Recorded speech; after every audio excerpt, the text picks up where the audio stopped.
Can't I do these? There we go. You're live. Alrighty, we are in fact live. Where the hell is my? I'm already swearing. Couldn't hold off on the swearing. There we go. You're live. It shows that you're live. Cool. Alrighty. In that case, well, hello everybody who joining us now or in the future. Today we're going to talk about, well, my friend Black Sheep here, his lovely childhood in the Jehovah's Witnesses. We're going to touch on a few points that I'm sure a lot of people that may be watching this can relate to. He's going to have some help from his friend Wolf to get through his story, and I hope that everything comes out all right and that you're not too upset by this by the end of it. But alrighty then, man, take it away. It's all yours. Okay. Go ahead. All right. I'm going to start with basically, how were you exposed to the JW? Explain that. Well, I was born in, and it's interesting because it wasn't, hey, go to meetings, and from a little tiny age, it was, I was around it, right? But I didn't study anything, and there was an interesting little thing. I apparently, and again, I'll start this off with a disclaimer. My father will say, no, none of this has happened, and I don't remember it, and all sort of minimalization, and it just, this happened. I was there. He can deny it all he wants, but this is my life. This was my life. And there was a interesting little story he told me. Again, I cannot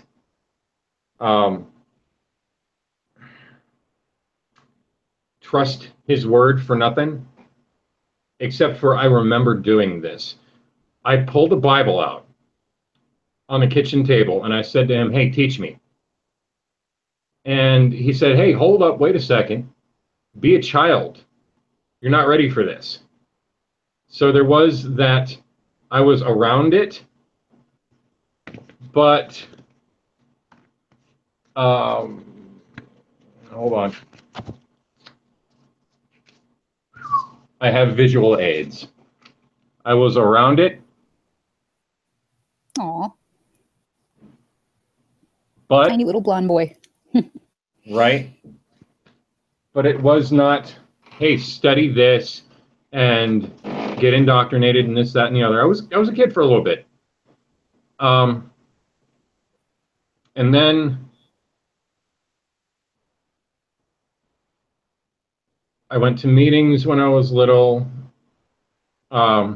which honestly, I have a little picture of me in a suit. This was at a district convention. That's my father. Teeny little suit, teeny little bow tie. You know, so I was around it, but I was too young, too young to be fully indoctrinated. So, you know, it is what it is. And I was a child for a little bit. I have somewhere, and I lost it, but a picture of me sitting on Santa's lap. Sitting what? Sitting on Santa's lap. Oh, in his lap. Yeah, the whole Christmas time, and he basically did it as a service to my mother because she wasn't in, and he was. He was a baptized, in good standing witness. And also, there's this. It's a well, him and me and a birthday hat and the approved cake with no candles. You know, Sonic birthday candles. right? And then presents. And that's my mother. Aw. Yeah. So it didn't. It wasn't like other children in the organization. It was just weird. Yeah, I was living a double life. Living a double life. There's pictures to prove it. There's stuff there that I can't. You can just get disfellowshipped for that sort of shit. Oh yeah, for celebrating a Period. birthday, hell yeah. For Christmas, Oh yep. yeah. So that's how I got introduced to it. Next question. Okay. You mentioned your parents got divorced. Given Jehovah's Witnesses and their stance on divorce, and that your father was a member in good standing, why a divorce? Okay, that's a whole nother animal. Story time. I was 7 years old, and I had seen my father be physically abusive to my mother.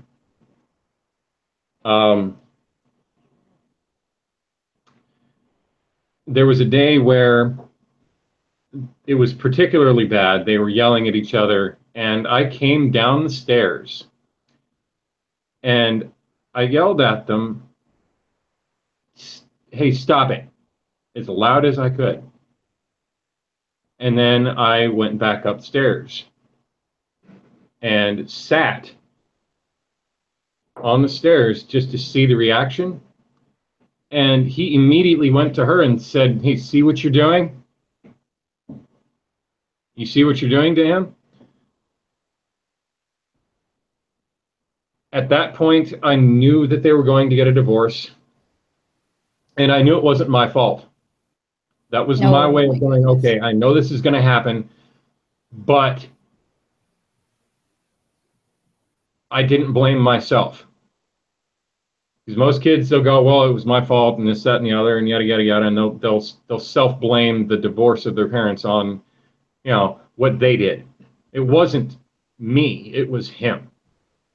He was the reason she filed. She filed, he didn't. So he had no choice but to divorce her, because she didn't let it go. Period. Yeah. Man, that sucks. And you thought it was your fault because of what he was saying. No, I didn't think it was my fault. Oh, well, that's good. I did not think it was my fault. But he tried to blame it on you, though. No, nobody tried to blame it on me. I'm sorry. Actually, he tried to blame it on her. Sorry, excuse me. He tried to blame it on her and make it seem like you were being affected by her, what she was doing, even though it was him acting like an asshole. Yes. But he was. Oh, man. Hold on, I'm checking the live chat. You got the live chat? Yeah. Yeah, I've got it on. It's booming right now. I didn't even see that.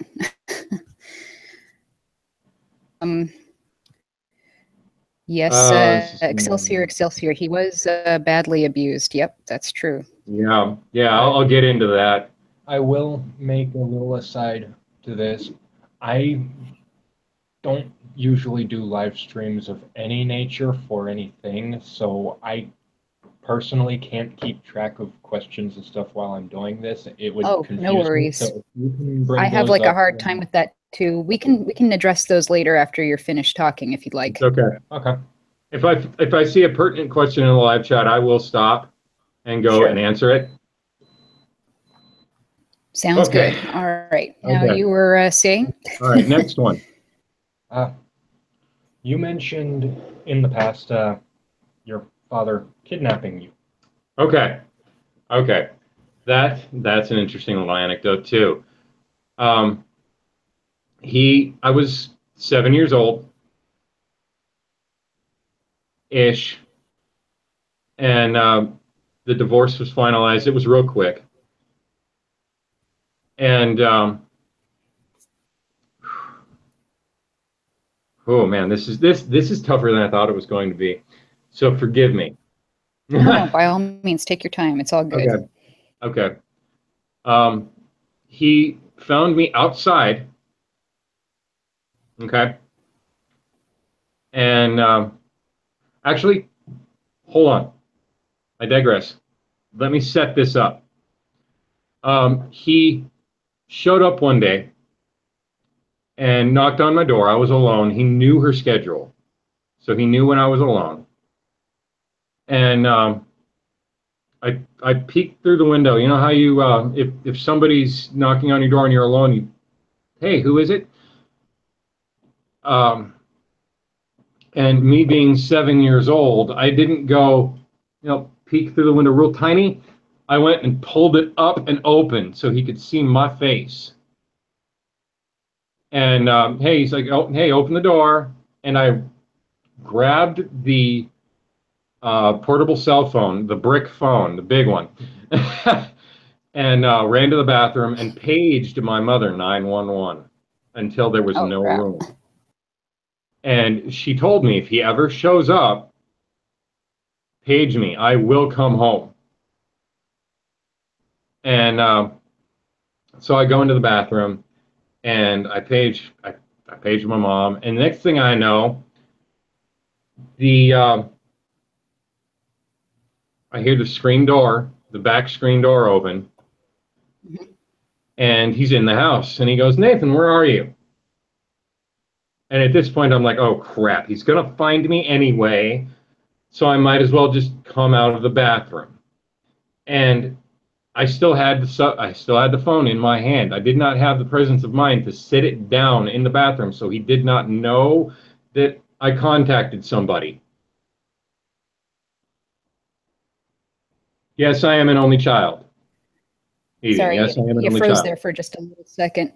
You froze there for a second, and I didn't hear the last sentence you said. Okay. I have no. Sorry There we go. about You have a picture.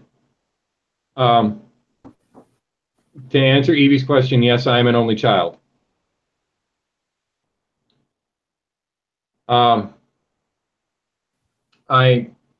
picked up the phone, took it in the bathroom, paged my mom, and he came inside and he said, "Hey, Nathan, where are you?" And I come out of the bathroom because I'm like, well, shit, he's gonna find me anyway. Sorry. Yeah, no echo. Sorry. I mean to. It's okay. I paged my mom. I took the phone outside into the living room, and I immediately regretted that decision.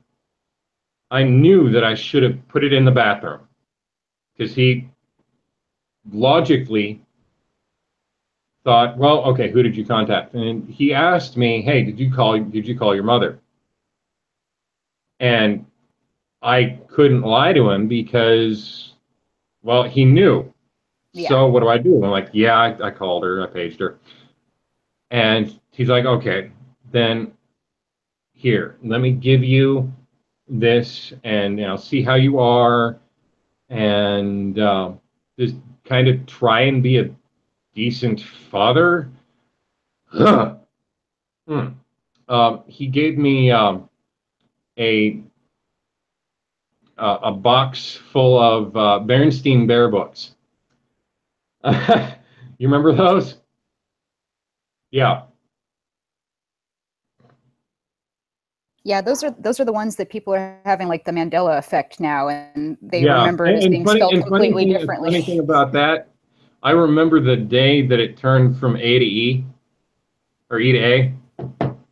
It's funny because I flipped through them, and they all said A, but that's beside the point. So now saying that, he left and hopped over the cinder block wall, and me being 7, I didn't think to lock the back door. There was a cinder block freaking wall, so there's no way I'm okay, yeah. So later on, he found me outside, And I was riding my bike, and he's like, "No, hey, do you want to take a drive?" And I'm like, yeah, sure, because he's my dad. I didn't know what was Right. going on. She wasn't forthcoming with the information as far as I can remember. I knew they were Right. going through a divorce, but it wasn't. There was a restraining order on him. I didn't know that it included me as well. So screw it. I'm 7. So I'm like, yeah, sure, cool. Let's go for a drive. Where are we going? He took me to the Grand Canyon. Sounds awesome. Yeah. Whoops. Hold on. You pulling out some pics? Oh. Thanks, by the way. This was taken that day. The day that he took you. Yes. Yes. And I didn't know. If you can tell by my face, I'm a happy little kid. Who gives a shit? It's cool. Look, look where we are. You had no idea what was going on, really. You were just like, yeah, no. Yay. So man. I was in Tucson, Arizona. And if you know where the Grand Canyon is compared to where Tucson is, he took me across county lines. So thanks, Evie. She's like, "Aw." So he brought me back later that day. We went both to the North and South Ridge. So it was a while. It was a while. And he took me back. And on the drive back, he stopped at a warehouse that was full of bricks and kilos of weed. Yeah. And that sounds awesome. Right? Just kidding. I'm just kidding. And when he stopped, he's like, hey, stay in the car for a little bit. No, wait, hold on. Give me a second. Go ahead and come inside with me. He didn't want to leave me alone.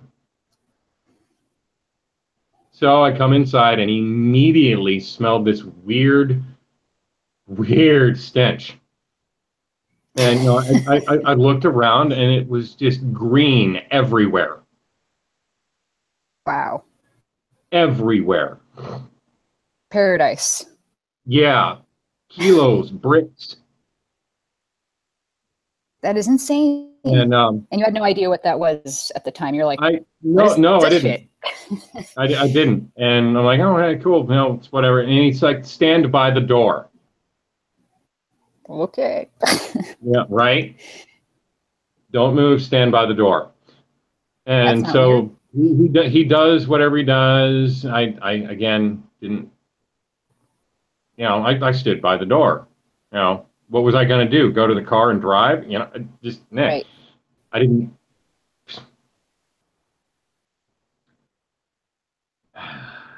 Hate is a strong word. Lady being a live chat. Okay. So we go back into the car and he takes me home. Now, when he pulls up into the driveway, I see 2 cop cars and 4 cops talking to my mother. And I'm thinking, whoa, what did he do? What did he do wrong? It wasn't me. I didn't think that I had done anything wrong. Again, I knew he was bad news. So I get out the car, right. And she goes, "Get in the house now." So I'm like, okay. So I walk down the sidewalk, get into the apartment, and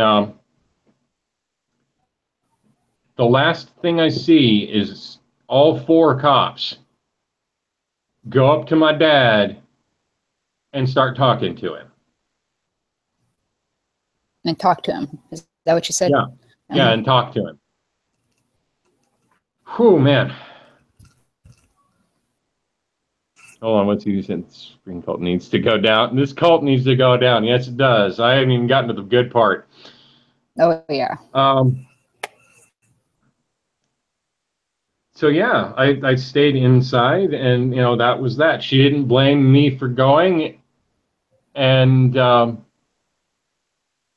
didn't know what happened to him. I didn't see him get arrested. Nothing. But later on, I saw this white piece of paper on the door, and it was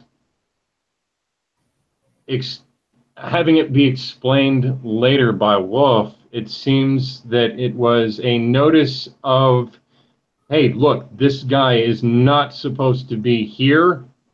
Let your neighbors know. And it was on the door for a week. Just to let people. What was that last phrase that you said? It was left on the door, that piece of paper, the notice of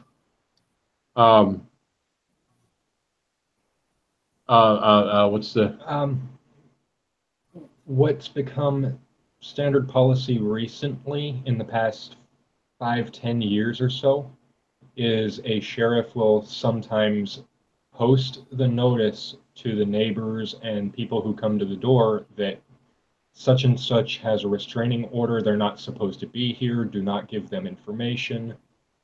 It doesn't happen always, but it's supposed to be standard policy now. And right. Basically, that's what from what it sounds like, that's what they did, is they posted that notice after it became an issue. We have a question from a tech consultant. Please tell me this was elder who had a warehouse full of weed. LOL, that would be funny. A warehouse full.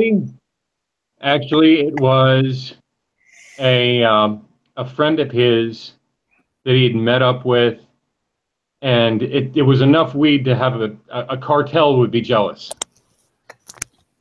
So wow. I cannot say to that. I know, right? I cannot say who or what, but it is what it is. I didn't know. All I knew was stand by the door. Period. Anyway, where was I? Oh, restraining order. Yeah. Restraining order. They posted the restraining order there for a week. Mm-hmm. And she told me, let that piece of paper be. Period. Don't touch it. And I did what was told of me. Like a good Jehovah's Witness kid. Right? Headship, man. Tell you what. But anyway, next one. Okay, all things considered, the abuse and all of that, how did you end up with your dad? Man, this is turning into story time. This is definitely story time. Okay. When I was 11, my mother and I were doing laundry. And, I missed my dad. I wanted to see him. I knew that he was bad news, but, a kid wants to see his father. So she asked me, do you want to go and see him? See him. Right. See. Yeah. And it was over summer break. So it was supposed to be for, a 3-month period.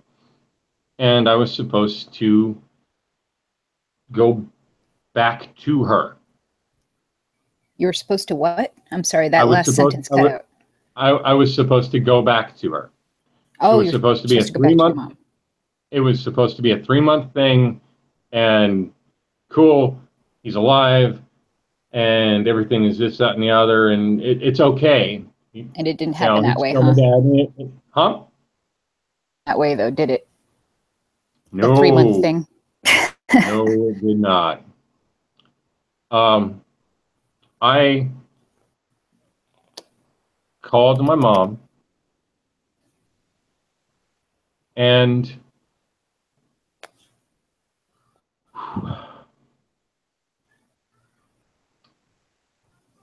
I told her that I wanted to stay with him. It's a kitty. I told her that I wanted to stay with him. You told her you wanted to like live there and stuff? Yeah. Yep. And that segues into how he did it. Mm-hmm. He asked me one day, 2.5 months into the visit, son, what would you rather have? And this is the inflection. Listen to this. Son, what would you rather have? $1 million or eternal life? Is that what you said? Yes, correct. I didn't even hear you. I just guessed because I figured that's what you would be holding over your head. Of course. Yep. I mean, can you hear me now?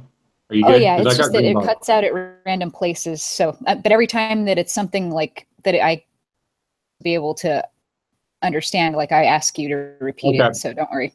Okay. So I go, and it's a leading question, of course. Of course, I'm going to go and say, well, I'd rather have eternal life. So he's like, okay, here, study this. I'm going to study this with you. Oh man. Yeah. You gotta love that book. Oh my God. It's Indoctrination Central. Let me tell you what. Hey man. You know what? You're right, Excelsior. I should have. But then again, if I would have said that, he would have gone something to the effect of, well, it's only fleeting and you can only do so much with it. Yeah. That's bullshit. You can totally invest in like bioengineering and like totally the science that will allow you to live forever. I'm just kidding. Oh man. Excelsior, are you having trouble with volume? Who's asking that? Somebody having a trouble with the volume? Excelsior. Out a little. Oh man, $1 million from Tech Consultant. Okay. Is everything cool? Is the stream running okay, guys? Can you hear everything all right? If it gets like really choppy to the point where we need to pause for a little bit and let it catch up to itself. Excelsior says no. That's always a good sign. So everything's cool? Oh, volume as in book. Okay. Okay. Oh, that's what he's talking about. Okay, never mind. Yeah, this book. Been out of the truth too long. Whoops. And let's see. An enemy of everlasting life. Ooh. Evie wants to know who was the Jehovah's Witness, dad or mom or both? I missed that. Father. My father was. Just the my mother wasn't in.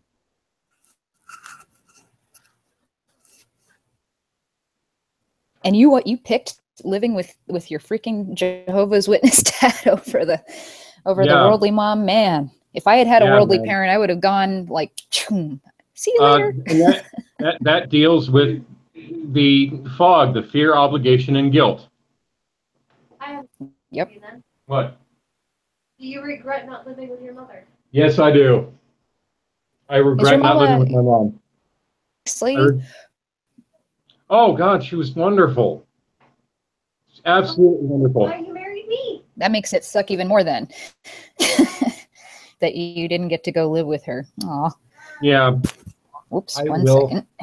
I will interject. Just looking at his pictures, between the father and the mother, just the expressions on their face that his mother would, I can tell just from the pictures, his mother would have been the better choice.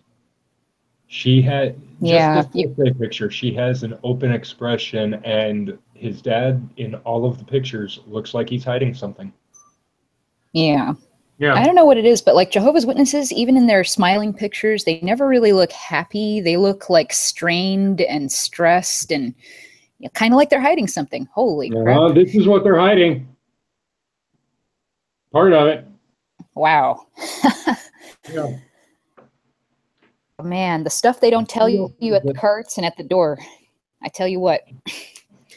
Anyway, go on and continue with your... All right. I will say, just for anybody who doesn't know, what exactly was it you just showed? Oh, God, okay. This right here is a chart of 607 and 1914. Yep, gotta love it. Classic. The false math. The false math. I bet that's gone in the newer version, isn't it? Or wait, there is no newer version of that, is there? No, this is the newer version. Oh, that's the newer version. Shit. Okay, then. No, wait, this is the old. This is the 82. I have a 89. Yeah, that's what I thought. I was like, I'm pretty sure that's the I have an 89. This is the 82. This is the original. Yeah. Oh, man. So it's got all the juicy stuff in it still. Right? You mentioned the $1 million question. Okay, when did you start rebelling against what was going on? Okay, when did I start rebelling about what was going on? I was 12, and I was being a teenager and did what teenagers do. They rebel as far as, hey, I'm not going to listen to you. I'm going to do my own thing. I know everything, Yeah. So within JW limits, I stayed over at a witness friend's house a little too long, and I tested the waters as to what I could and could not do. You were pushing all your limits to test your parents, basically, which is what teenagers do. To test my dad, yeah. And he didn't like that very much. Yeah, I bet. Yeah. He needed to know exactly where I was at all times. So did my grandma. Typical Jehovah's Witness parent. There's an interesting little story with that too. I had stayed over at a witness friend's child's. I stayed over at a friend's house, and the mother and the father were both baptized, and they had 3 kids. One was 12, one was 13, and one was 17. And the 17-year-old pulled out Killer Instinct. And we sat and we played Killer Instinct for about an hour. Ooh, I love that game. Right? This is the old Super Nintendo version. Oh, man. Good stuff. I had the N64 one, Killer Instinct Gold, I think it was. Right? So it was sunset, and he did the whole when the streetlights come on, get home. And the streetlights had been on for at least an hour. So I knew going home that I was going to be in trouble. Yeah, you were screwed. I fucked up. Oh, no. Yep. So I came in on my bike and pulled the bike in the house. And he asked me, where were you? He had gone looking for me. He had just pulled in. Wow. I had missed him. I'd missed getting in the house before he did, so I knew I was screwed. And I explained where I was, and that wasn't good enough for him. He didn't believe you? No. Don't ever do that again. Don't ever I do it need again. to know where you are, basically. Right.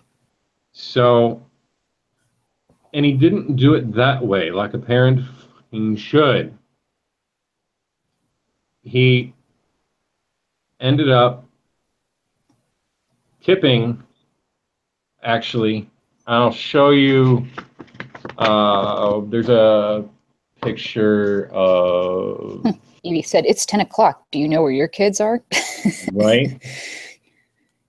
She's referencing an old commercial that used to scare parents, basically. Okay. The consultant said his mother told him that Mario jumping on turtles was violent. Right. Same here.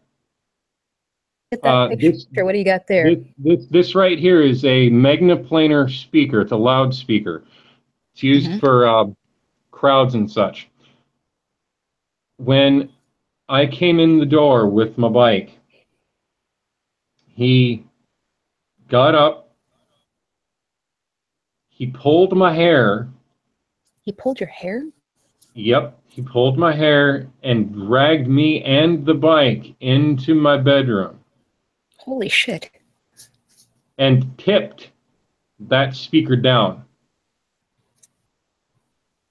He didn't care. He kicked it? He just kicked the shit out of it? He tipped it over. The bike? Oh, he tipped it over. He tipped it over. The bike tipped it over. So, you know, he didn't care. Yeah. Wow. He didn't care that he just destroyed your crap? No, it's his. It was his. Oh, it was his crap. It wasn't, and he wasn't even care. It wasn't destroyed. It wasn't destroyed. It was just cracked at the base. He put some wood glue on it and it was cool. Yeah, but that's how pissed off he was, is he didn't even give a crap that he was in there knocking even his own stuff down. Like, fuck everything. Yep. Blah, I'm just going to be violent with my kid and toss him around. And, Yep. And so he dragged me and my bike into the bedroom, and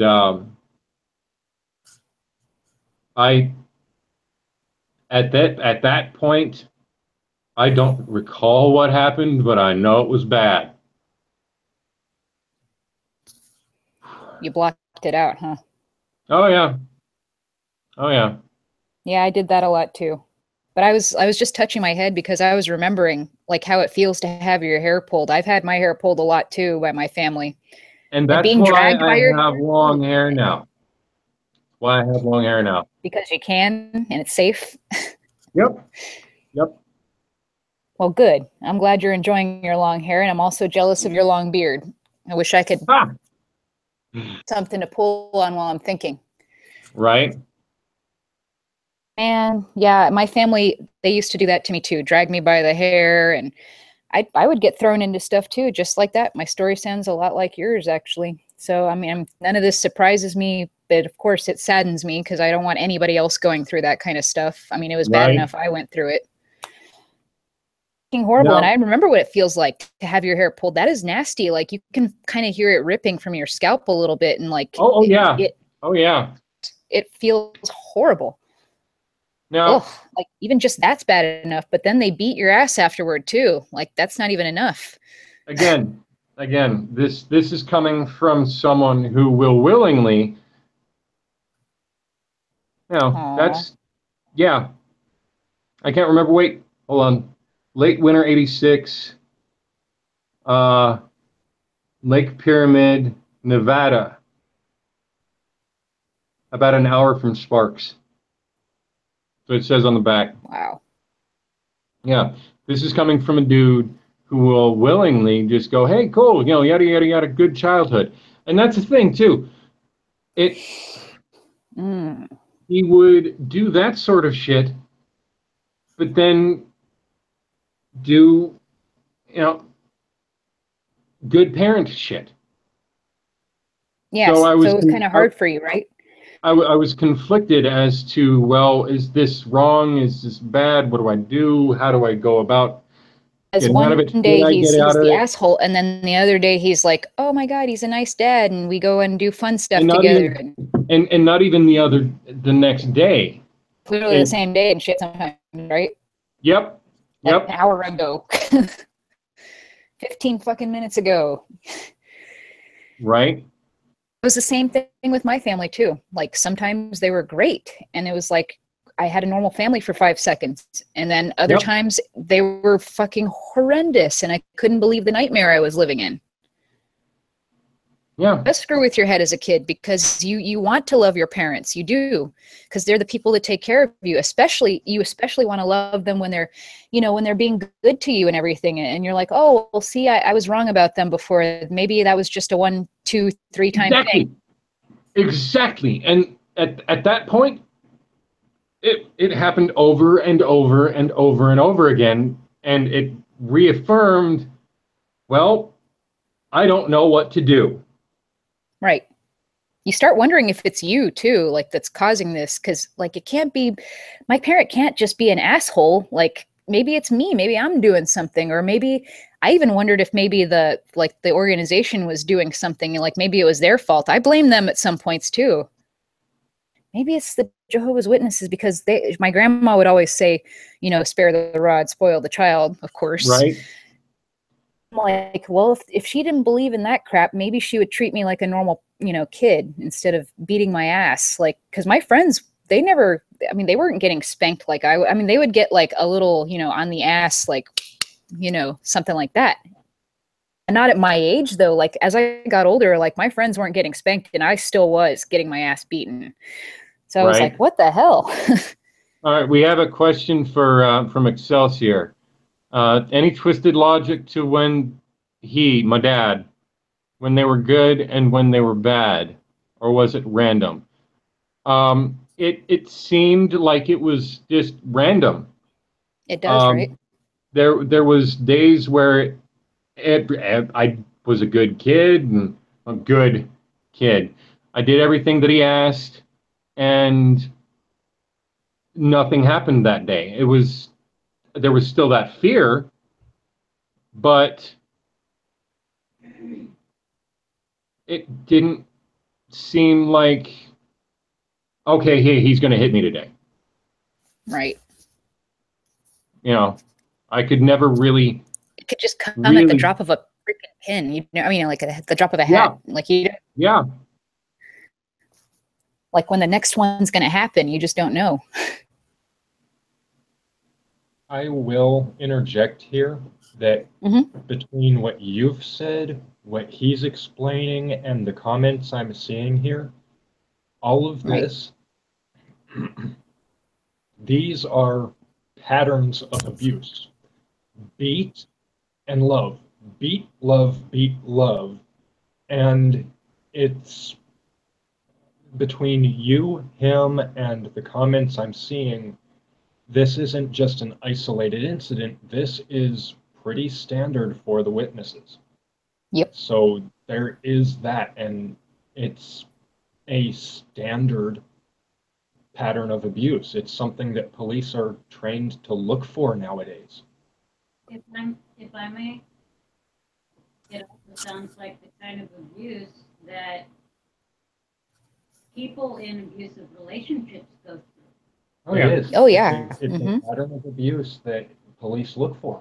And all three of us, me, Nate, my husband, we've all three been in abusive. Sorry. Yeah, that's why I hate seeing those happy Jehovah's Witness pictures on like my family's Facebook. I mean, because I obviously can't see all their stuff because, whatever, but I go and peek at them every once in a while just to see how they're doing, and they all look super happy, and I'm just sitting there thinking like, are happy, because, I never was when I looked like I was happy. Yeah. Okay. It makes me feel worse. I was 13 in this picture. Okay. Now, from this, you see how happy I am, and yada yada, so on and so forth. Cool kid. Or better example, this one here. You just look like a happy, normal little kid. All smiles. This is cutting out or something right now. Can you hear? I don't know about them. I mean, they said that the sound is cut out. Yeah. Test. Yes, let us test. It's in prayer to Jehovah. Ha! Chat go, no! That's how we know the sound is back. To get the sound back on stream. I mean, they haven't said anything in chat, so I'm not sure if the sound is back. Somebody pops in and says, yes, the sound is fine. Yeah. I'll hold until. Okay. Okay, good. Thank you. Okay. Yeah, they can hear, and Mia says that the pictures need to be held up longer so there's more time to focus. Okay, this here. That. I got my ass beat that day. Are you even looking at the camera? It looks like you're looking at the ground. Like you can't. I am looking at the ground. Yeah. Man. Even was that before the picture was taken that you got beaten? Yep. You're looking at the ground. You're probably still not really completely back yet, and you're just like you can't even look at the camera. You're just like, ugh.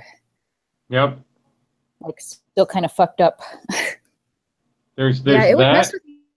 would mess with me for hours, but like my family, it seemed like that they would just instantly be over this crap and expect me to be totally fine afterward. Compared to the smile on my face here, there is a marked difference. Yeah. It's like your soul has been crushed in the one where you're 13. Yeah. My dad is 63, Evie. He's still alive. And my mother's been gone for 16 years. She died in 2001, before the towers fell. I will interject. Evie, if I ever meet his father, not for long. That's okay. Wow. Thank you, guys. I appreciate that. Yeah, well, I ain't trying to kill nobody, but I sure as hell won't be able to keep quiet if I ever meet your dad. I'll be like, what the hell is wrong with you, you sick son of a bitch? Right? Amen to that. Oh, he'd be living for a while, but not. No, he'd be in a lot of pain. I cannot condone threatening anyone. I don't want to fight. Yeah, same here. Let's not threaten to kill people or hit people or anything. But I don't want to fight. I don't want to deal with this. I want to heal and just. Is important, definitely. Yeah, but also do what you need to do to heal. Definitely. Also, I need to rehash this.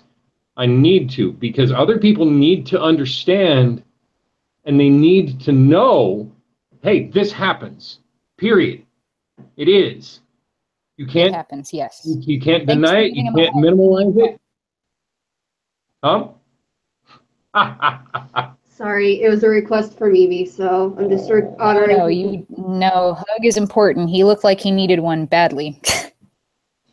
Yep. He has. But he has such a supportive wife too. That's really great. Oh, You're really awesome. And you're right, Evie. It's my own inner demons, man. It just. Well, I think she's meaning your dad. His own memories to torture him in his old age, like that he's going to be thinking about that when he's dying and shit. I actually think about that myself. Like, does my family even think about what they did to me? Like, or do they just pack it away neatly in a little cave in their brain somewhere?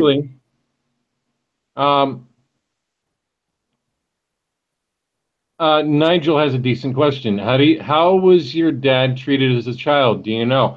Again, I can't trust a word he says. Yeah. But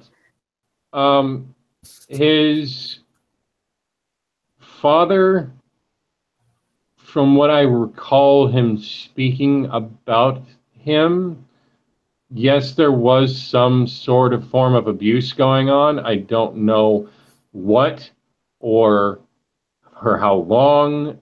He kept silent about him to me. And that in and of itself says, I don't want to speak about it. So he hiding something. He's hiding something. He doesn't want to speak about it. He doesn't want to deal with it. So, yeah, maybe.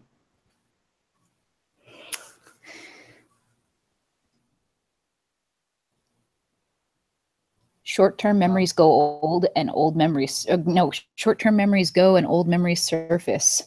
Oh. Yeah. Yeah, my long-term memory, man. Well, that's going to suck for me later then. It's going to suck for us all.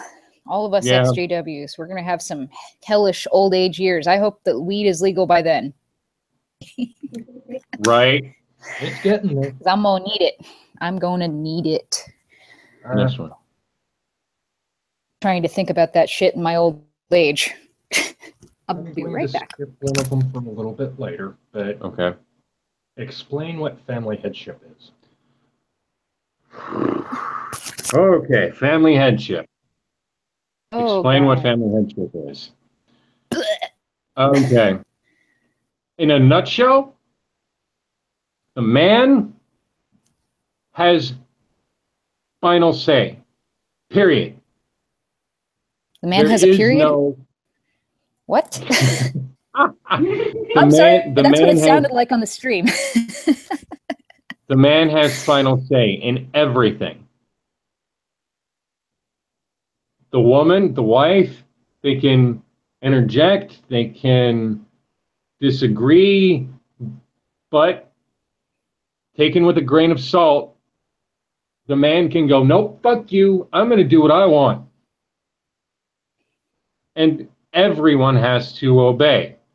The wife, the child, everybody under the father, the patriarchal what's the word? Hierarchy? The hierarchy, yeah. Everybody under the patriarchal hierarchy in that family has to obey. And that messes with the kid's mind, because you cannot go, well, yeah, but I'm right. And this is why. No, I'm right. You obey me. Period. Yeah, my dad is actually, he still runs his house like that, even though he's no longer a Jehovah's Witness. He still runs his house like he's the head, and he has the final say. That his wife can give, can give her opinion, but can't really, that's all the power she has. It's like, okay, well, let me say what I think, and then, you make the final decision. I don't like that shit. That's terrible. I think that if you're in a partnership with somebody, you need to, making the decisions, you need to both have some say in shit, because ridiculous. You can end up in some really bad situations like that if one person has power all the time. And then people also resent each other. And then, of course, the children see that inequality, and it screws with them too, of course. Women as being less and all this other shit. Or they think that they can even mistreat their mother. I've seen that happen before. Boy, fuck what my mom says. I can just mistreat her because I'm a dude. Now, see, I didn't do that. I had enough respect for her because of what was going on with me. I knew that he was a fucking monster. So I respected her enough to go and say, all right, you're okay. Yeah. I will trust you because you didn't beat the holy living shit out of me. Now, granted, she didn't know how to parent, but, what parent does? It doesn't come out with a instruction manual. You just kind of do what you feel is necessary and what needs to be done, and teach the child and, help them grow.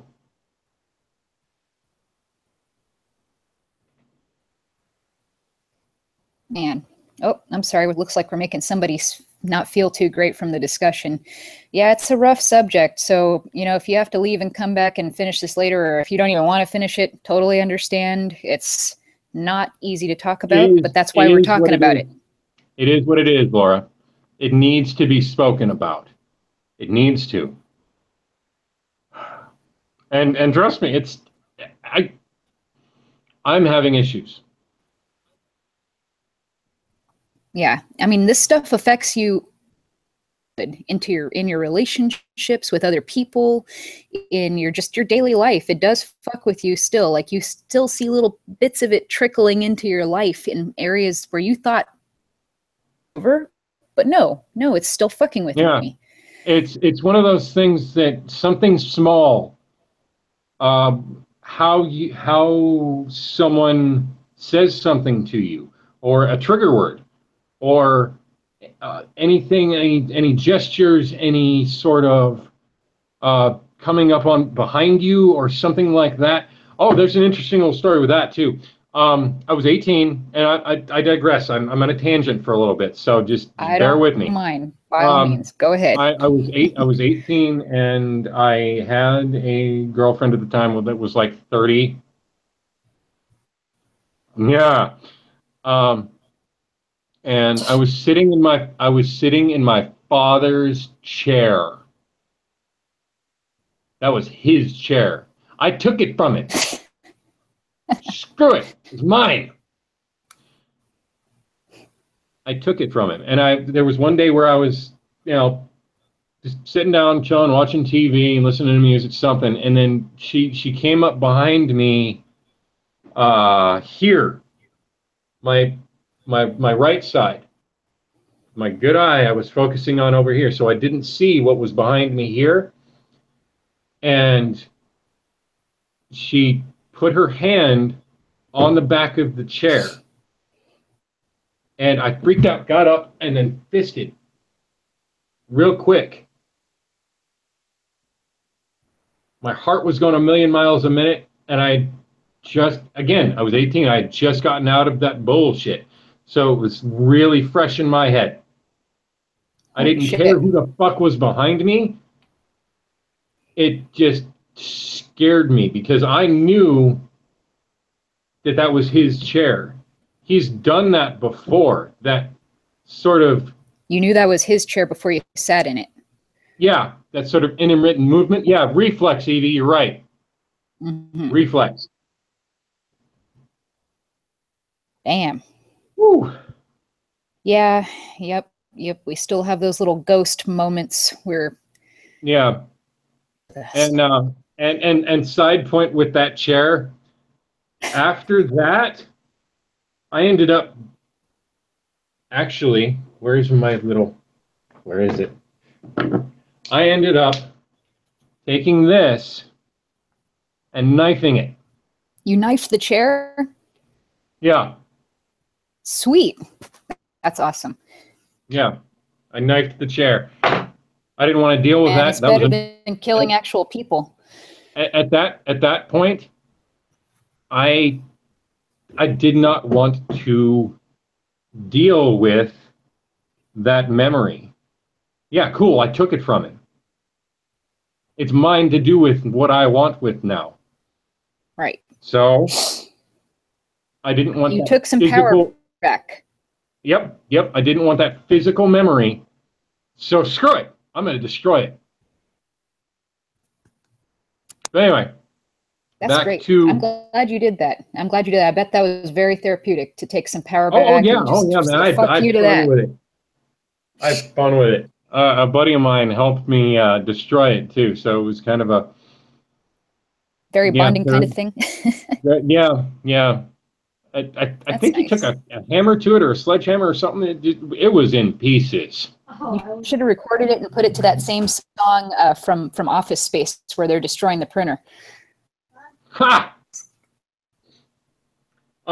Actually, there was if I remember correctly, I was playing Linkin Park at the time. Sorry about that. I was playing Crawling by Linkin Park when I was destroying the said chair. what song by Linkin Park? Crawling. Oh, Crawling is a great song. Yeah, actually, I told you Chester is named after Chester Bennington, right? Oh yeah. Oh yeah. R.I.P. man. R.I.P.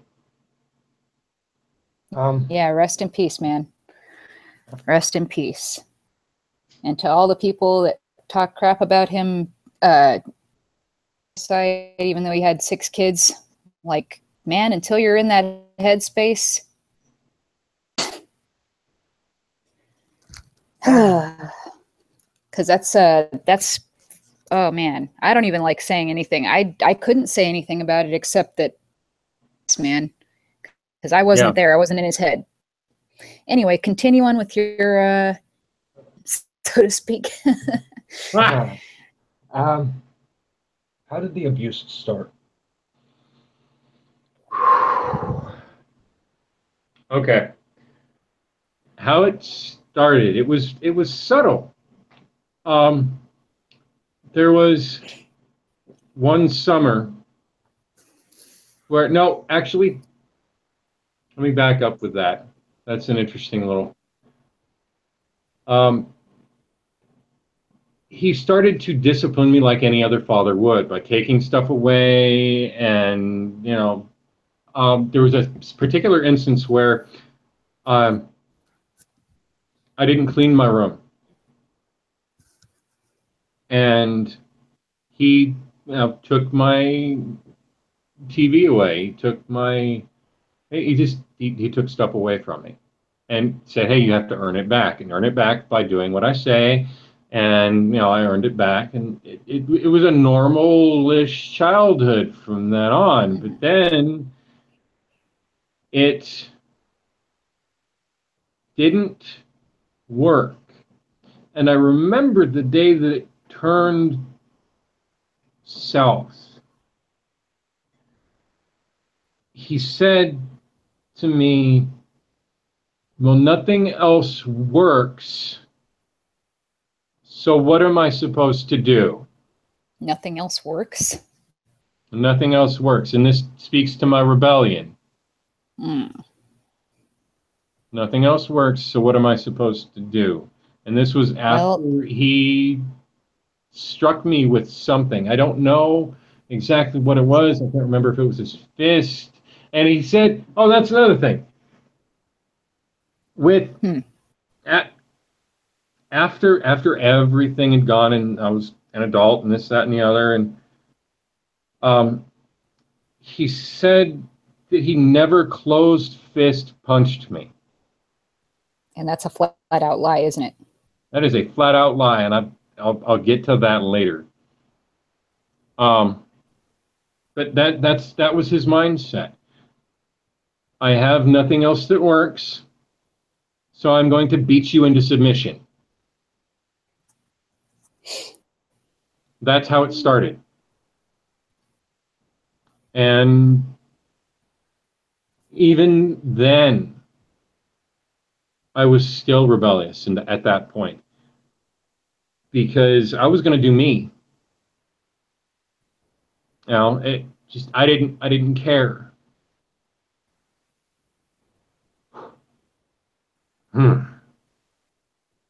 It's all right, man. Take your time. Yep. Okay. I will ask a question, and I will apologize to everybody that this brings bad memories to, because I know it is liable to happen. How often did you hear the words, "You brought this on yourself"? Actually,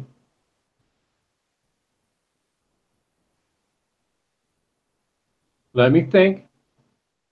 Those specific words or a variation of them? A variation of it. The whole, "It's your fault I'm doing this." And again, I apologize to everybody that brings that brings bad memories to.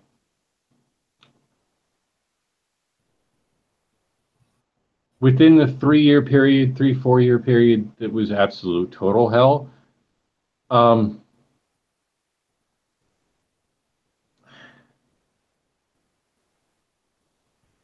one instance sticks in my mind real well. He wouldn't blatantly say that outright. It was, look at what you did. Hmm.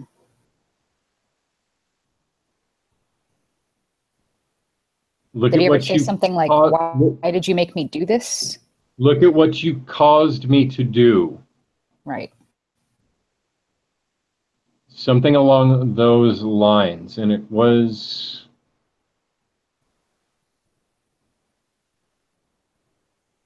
psychologically damning.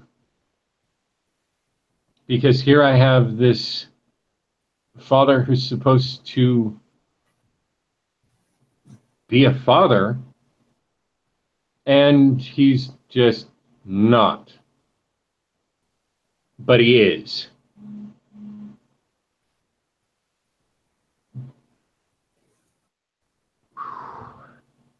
Did he Okay.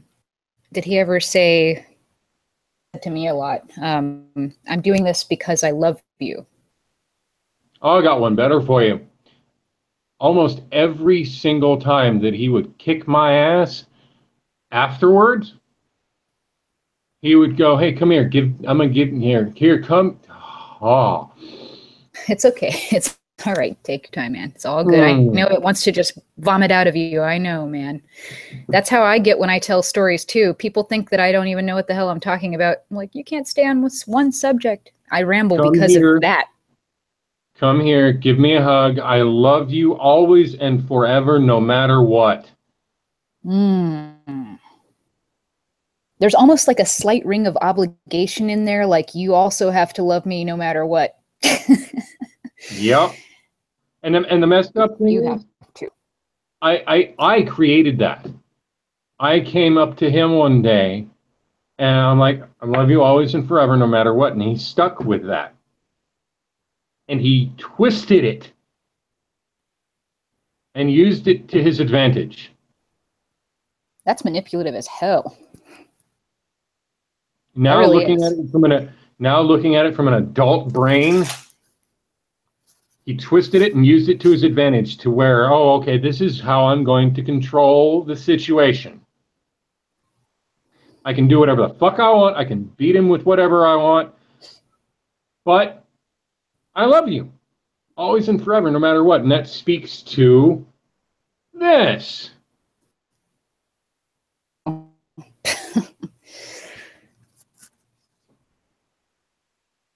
Whew.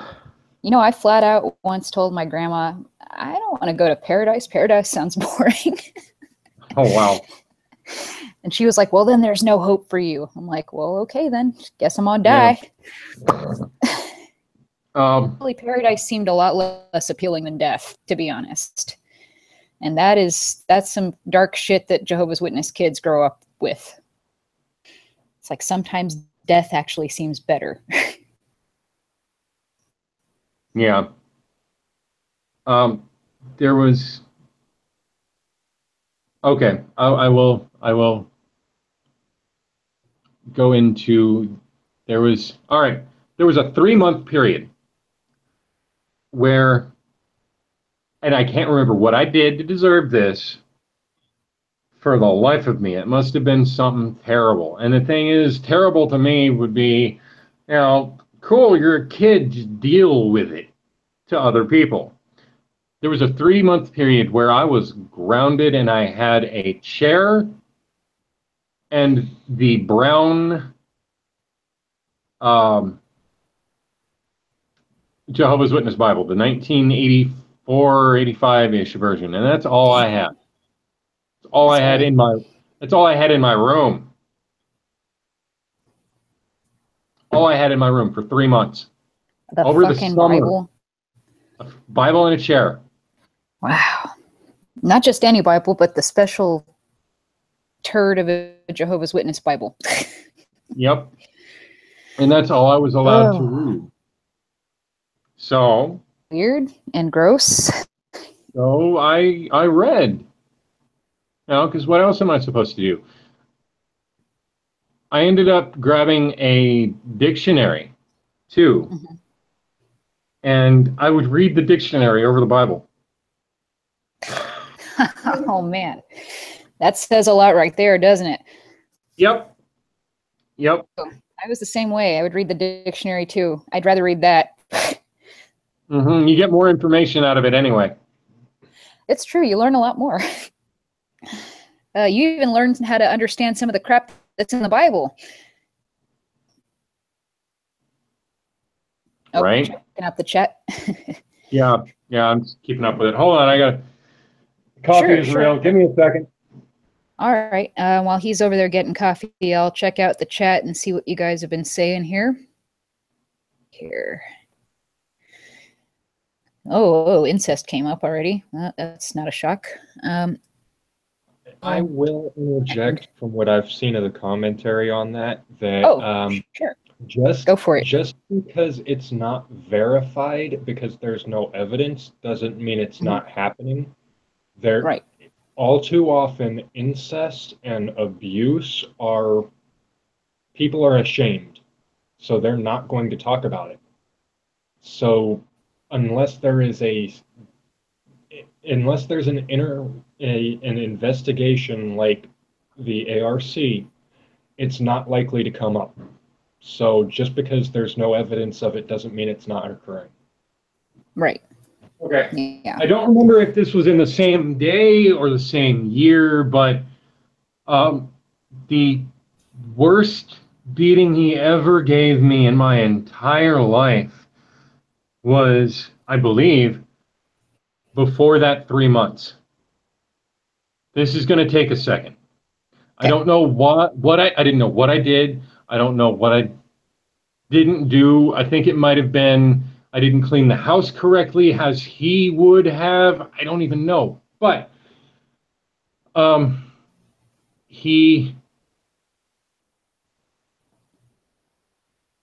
we had a wall heater that was like 5'4" and rectangular. And he said to me, "Assume the position."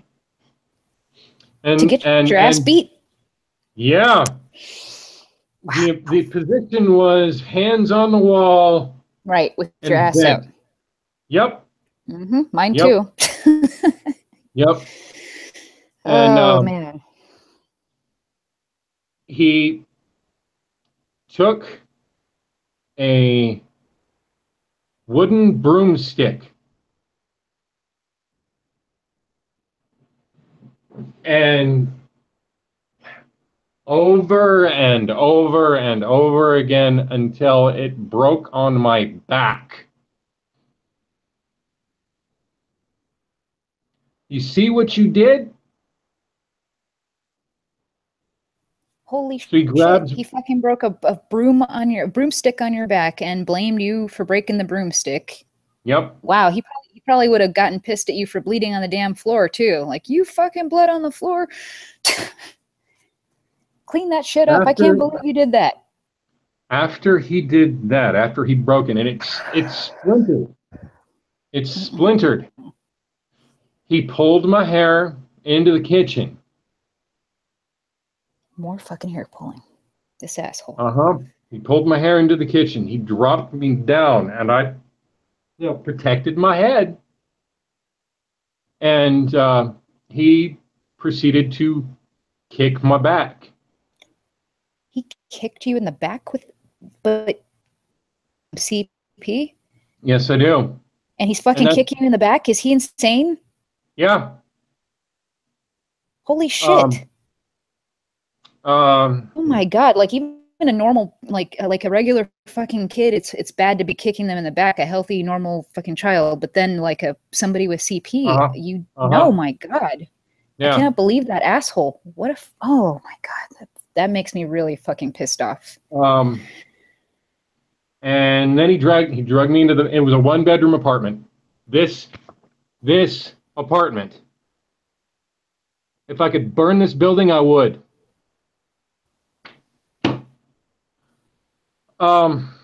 He grabbed my hair again and pulled me into the bedroom. since, again, he wasn't getting a good enough. Questions in the Okay, Excelsior, cerebral palsy. It's if you've ever seen a child in a wheelchair with their arm like this, it's a neuromuscular disorder that affects your motor skills, your speech, your eyesight, your walking. It messes with your internal nervous system. I shouldn't be alive. And this motherfucker's beating you, like kicking you in the fucking back. His own damn child, on top of everything else. Yep. And he's fucking kicking him in the fucking back like an asshole, like a piece of scum. That's not even the worst part of it. While in the kitchen, before he drags me into the bedroom, he takes a stainless steel saucepan, little tiny thing, about yay big. It's a saucepan. He picks me up, again by the hair, and he cracks my head with it. Not cracks my head, crack open, yada yada yada, bleed off all the floor, but holy shit! My skull left a dent in the bottom of that saucepan. Wow.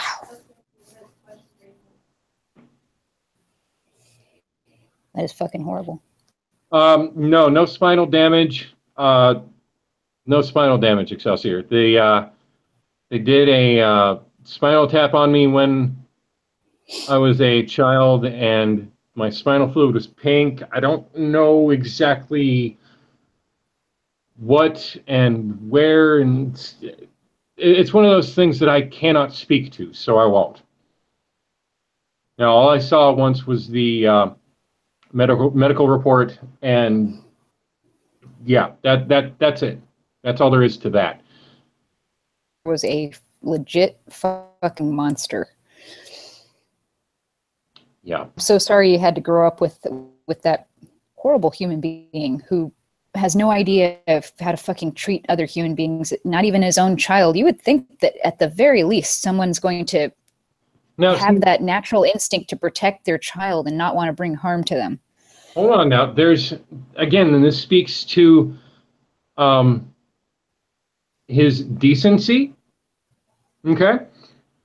This is me in, I believe, New Mexico. And now we took a trip. Pretty. Yeah, we took a trip, and I was fishing. No, wait. No, it was Colorado. It was Colorado camping. Woohoo. That sounds awesome. That sounds like a great time. It really, really wasn't. Oh shit! It speaks to it speaks to my cerebral palsy, because I was above 10,000 feet, and the air pressure above 10,000 feet makes my brain swell. Oh shit! Yeah, so there was a night where I had the worst headache I have ever had, and this is prior to the saucepan, prior to everything going terrible. It just, my head felt like it was going to explode. Right. From the swelling inside. Yep. And I didn't know what was going on. I thought I ate some bad pizza or something. You know? That's what cerebral palsy does. It's a brain swell. Right. God damn. But anywho, back to the worst day I ever gotten beat. He picks me up off the floor, hits me with the saucepan, drags me into the bedroom, and I again assume the position on the bed this time. Okay? Great. And he takes a curtain rod thing. You know what I'm talking about? Like a stress ball? No, blinds. to open and the close blinds. little stick to turn the blinds. Yeah. Okay, I know what you're talking about. Yep. He took that. That? Yep. Holy shit. The those things hurt. I've been hit with one of those before. I know those fuckers hurt. Yep. Also been hit with a car antenna too. Those hurt like a motherfucker. That whip. Yeah, it fucking hurts. Yeah. I am so sorry this shit happened to you. Like, the more you tell me, the more I feel like, holy crap, what an asshole. Oh my God. He cracked me with that a couple of times. That broke. He broke the fucking plastic thing. Those are hard to break. Yep. Wow. He ended up giving me a bloody nose that day, and I figured, you know, it was he's right hand right here, right there, and you know, bloody nose. He hit you in the fucking face with that shit? No, his fist. Oh, right here. Oh, right here. Still, fucking fist is like horrible too. He gave me a bloody nose. He gave me a bloody nose, and I didn't think anything of it. I just figured, you know, hold and tip up and this, that, and the other. But you didn't even like stop to think about how the fuck your dad just fucking clocked you, and you're just like, I'm just gonna try to stop the bleeding now. That was your first thought. It was so normal to you that you're just like, eh. Pretty much. Yeah. And it didn't occur to me that he could have broken my nose. And my skull hurt from here up. So now looking at it, I used to be able to balance a spoon on my nose right here. I can't do that anymore. Because he fucked it up. Dude gave me a deviated septum. I snore now. Oh my God. I didn't know you could give somebody a deviated septum. And that's people were born with. That's just conjecture. I broken nose. I don't know if it happened that way, but if I ever pop a blood vessel here, this side will bleed more than this side will. So he probably did give you a deviated septum then. Really? Holy shit. Have you ever, like, this is probably going to come up later, so tell me if it is going to come up later, but have you ever confronted him about this shit? Or is that something that's going to come up later in your questions? Actually, yeah, that'll come up later. That'll come up later. We'll wait on that then. So after he broke the curtain rod thing, plastic thing, he grabbed a metal hanger. Oh, ugh. Got those too. And yeah, again, assume the position, and then he got tired. Like, screw it, you're not going to listen anyway, and just gave up. And I couldn't sit for a week. You know what color? You know what color a bruise turns after it turns black and blue? Yellow? Brown. Oh, well, mine's probably in the brown stage right now. Yeah, that's what that is what my ass looked like. Really? Like this? Pretty much. Okay. That must have hurt then too, because this is extremely painful. I have to take pain medicine for this right now. Because, like, I can't move my arm if I'm not on pain medicine. It fucking hurts. At that point, it was just, well, deal with it.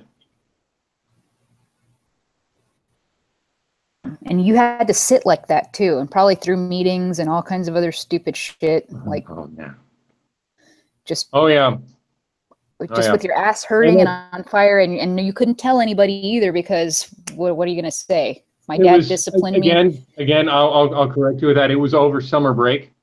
Oh, okay. So it wasn't during school. So that's good. There was no school. There was no. Yeah.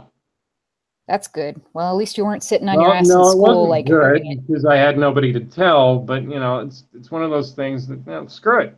it is what it is. It happened. Deal with it. Oops. There we go. Freaking. Oh, Evie says she would make her dad chase her, and just like let him bend her ass over and beat her. Yeah, It would make him chase her. Amy, I knew that if I ran, I'd get it worse. That's true. I would. Yeah, that's the same thing happened to me. Actually, I was just about to tell her, but I guess I'll just say it in here. That I started to run like from the spankings in my teens, and then I realized I realized that my grandma would just send my uncles after me to kick my ass even worse. And I'd much rather take an ass whooping from my grandmother than my uncles, because my uncles choke and they throw me in the walls and they throw me down the stairs and shit. Like they don't do like a normal run of the mill ass whooping. They do freaking Mexican mafia style ass whoopings. He never did choke me. He never did choke me. I will give him that. Yeah, well, I mean, my uncles are not the nicest dudes. Actually, one of them told me he was Mexican mafia. I don't even know if that's true, but he says he was. He says he even saw a guy burned to death right in front of him in somebody's backyard.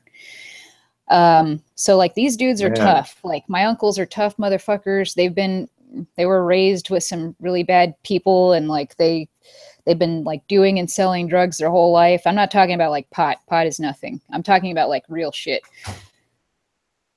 I mean, like getting an ass whooping from them, I'd much rather get an ass whooping from my grandma. Yeah. And I will say this, and I remember this when I was 7 years old. Again, I go back and forth, but there was one time where my mother decided to whap me one, and I deserved it too. I did deserve it. She was a personal trainer. She was a personal trainer. Can you hear me? Yeah, I can hear you. Okay. Sorry, I only shut my sound off. Uh-oh. And no picture. Second, because my dog, I hope we didn't lose him. That would be unfortunate. Right in the middle of his story. Oh, there he is. You're back. Okay, I can see there. you. Okay. I was afraid we lost you for a second. I could hear you. Okay, good. But good. She had protein powder, and I was 8 years old or some shit, and I don't know why I did this. And looking back at it, that stuff is expensive. I guess I figured it'd make the carpet smell good, so I dumped her protein powder on the carpet and started vacuuming it up. You thought it was like carpet refresher? Yep. That's hilarious. My grandma actually punished me because I used carpet refresher on our carpet once. She was like, "Don't do that, it'll clog the vacuum." And she like got super pissed at me, and I'm like, "Well, we have it. Why do we even have carpet refresher if you don't want me to fucking use it?" Like, hey, what the hell? You guys are trying to clean. So I ended up vacuuming it up, and I didn't put the cap back on the protein powder. So when she went back to get a protein shake, she's like, "Wait, where's all my protein powder?" Oh. Yep. And she immediately knew what happened because she could smell it. And she whacked me once with her hand, and But just on the ass, right? Yeah, and I deserved it. And I respected her enough to go, "Well, fuck, don't do that again." It was more of a respect me thing, and not don't fear. Yeah. You know what I mean? It's like, hey, so stop being a little ass. Stop screwing up. Pretty much. Yeah, but not like I'm going to beat the fear into your ass and you're going to be terrified of me for the rest of your fucking life and have nightmares and shit. Like that kind of shit. No, not at all. You could tell like it was the appropriate level of discipline, right? Yeah. Yeah, I deserved it. I knew I deserved it, and it. Well, fuck. Okay, I won't do that again. And it wasn't, oh, well, no, I got caught. I shouldn't have done this, and yada, yada, so on and so forth. It was just, shit, don't do it. But that was anyway. Completely different. That was completely different from the way your dad handled things, of course. Yes. Yes. Recognize that even then, as a kid, you probably realized there was a huge difference. Yep. Yep. But anyway, okay. Next one. Alrighty. Just to clarify, how old were you when the abuse started again? I was 12 when the abuse started. So why didn't you speak up?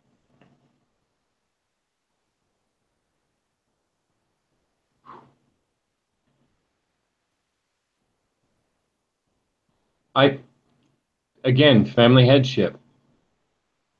He taught fear.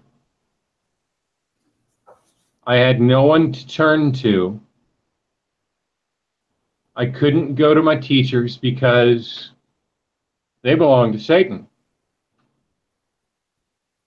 The organization is the only people that are good in the world. That's what they tell you. Because they are the only people that are good in the world, and he being a baptized witness, I had to respect his authority. I had to respect the fear. And again, he outright said,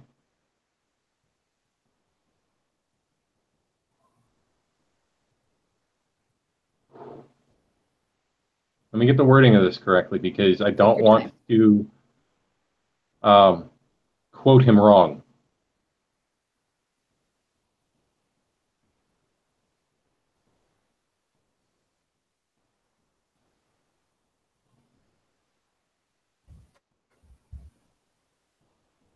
Nothing else has worked, so I will teach you with fear. Wow.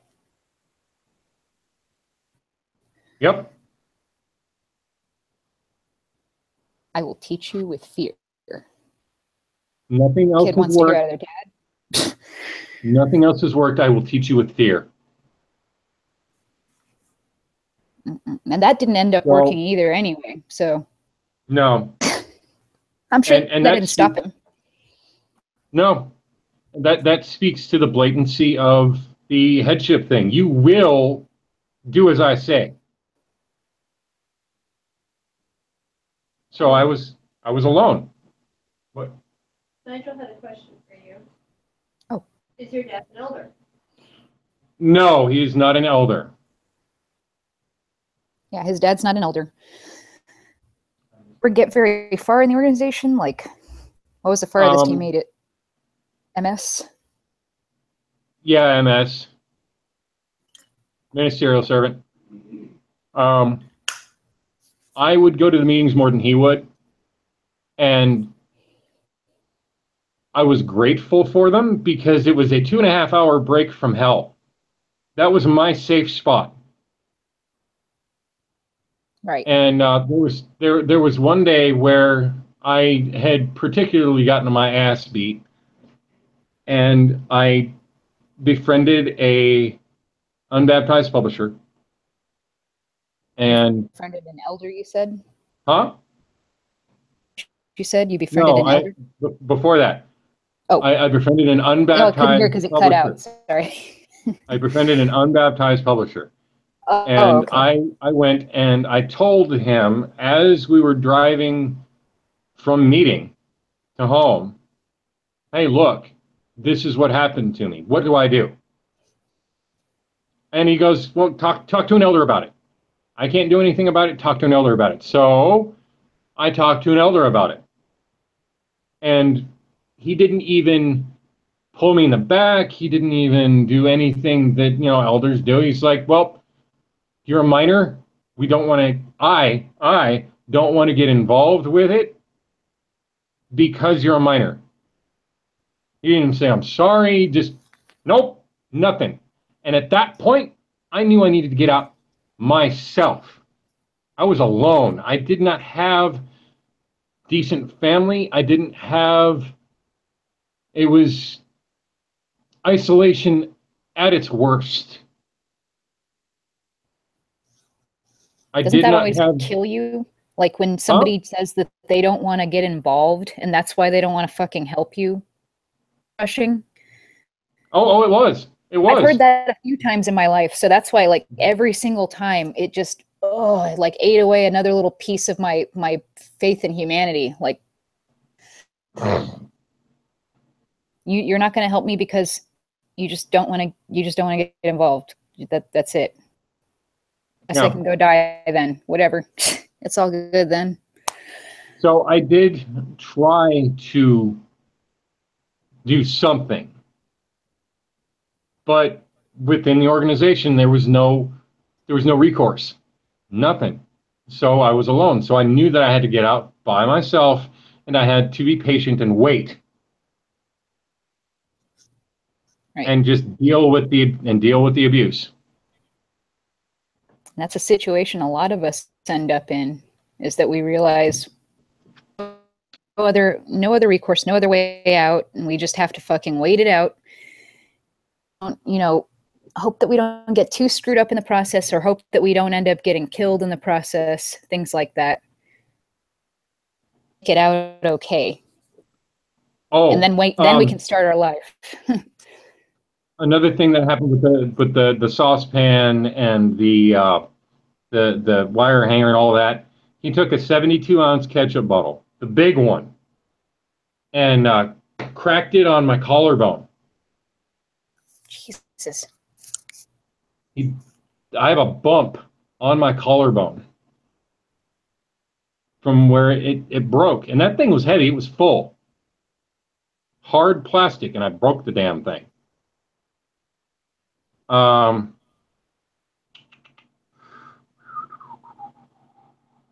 God. There was another time I was 15, and this speaks again to me trying to get help. I don't know who he talked to get to this point and figure out that. Okay, he woke me up one day at 2 a.m. and he said, "Get up." And at this point, I'm like, "Oh fuck, what did I do?" No, because I'm sleeping. I had been good. There was nothing really, particularly upsetting that I had done that day. So, what happened? So he asked me, "Who did you tell?" Wait, not that. I narked on him. Oh. I knew he was smoking weed, and I narked on him. So, me getting up at 2 a.m, still sleepy, I had to immediately wake myself up and think quickly as to how I was going to answer that. So I said the unbaptized publisher that I was, that I had befriended. Mm-hmm. And that wasn't good enough, because apparently that wasn't the person that he talked to. That just made it worse, I bet. Yep. I gave up another source. There was a worldly childhood friend of his that I had talked to as well about this. And again, I can only do this under assumption, but I think that was the person that told him, "Hey, look, you're doing this to your kid. Why?" So he came up to me and was like, "Oh, who did you tell?" Yada, yada, so on and so forth. And I gave up the ministerial servant. And he goes, "Who else did you tell?" And nobody. I can't remember. And he goes, "Well, tell whoever you told that you were lying." Tell whoever you told what? That you were lying.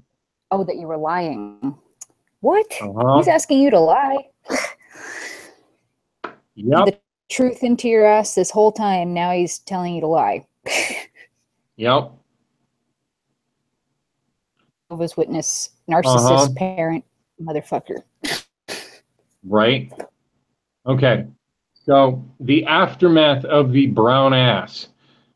At that point, I had had enough. So I screamed my bloody head off.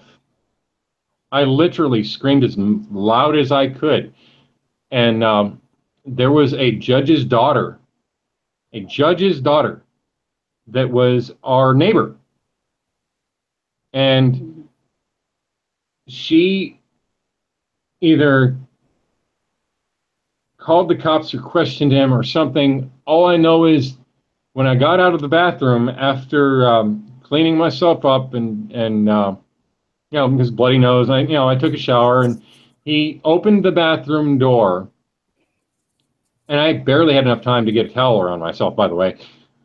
He opened the bathroom door and said, just blatantly, "Tell them I hit you with my hand." And I'm thinking, oh, who's them? And I walked out after getting dressed. I walked out, and there was 2 cops in the door in the apartment. Oh shit! And you're standing there naked? Yep. No. At that point, I had, gotten a shirt on, gotten pants on, and he's like, okay. get dressed, like, and yeah, no. No.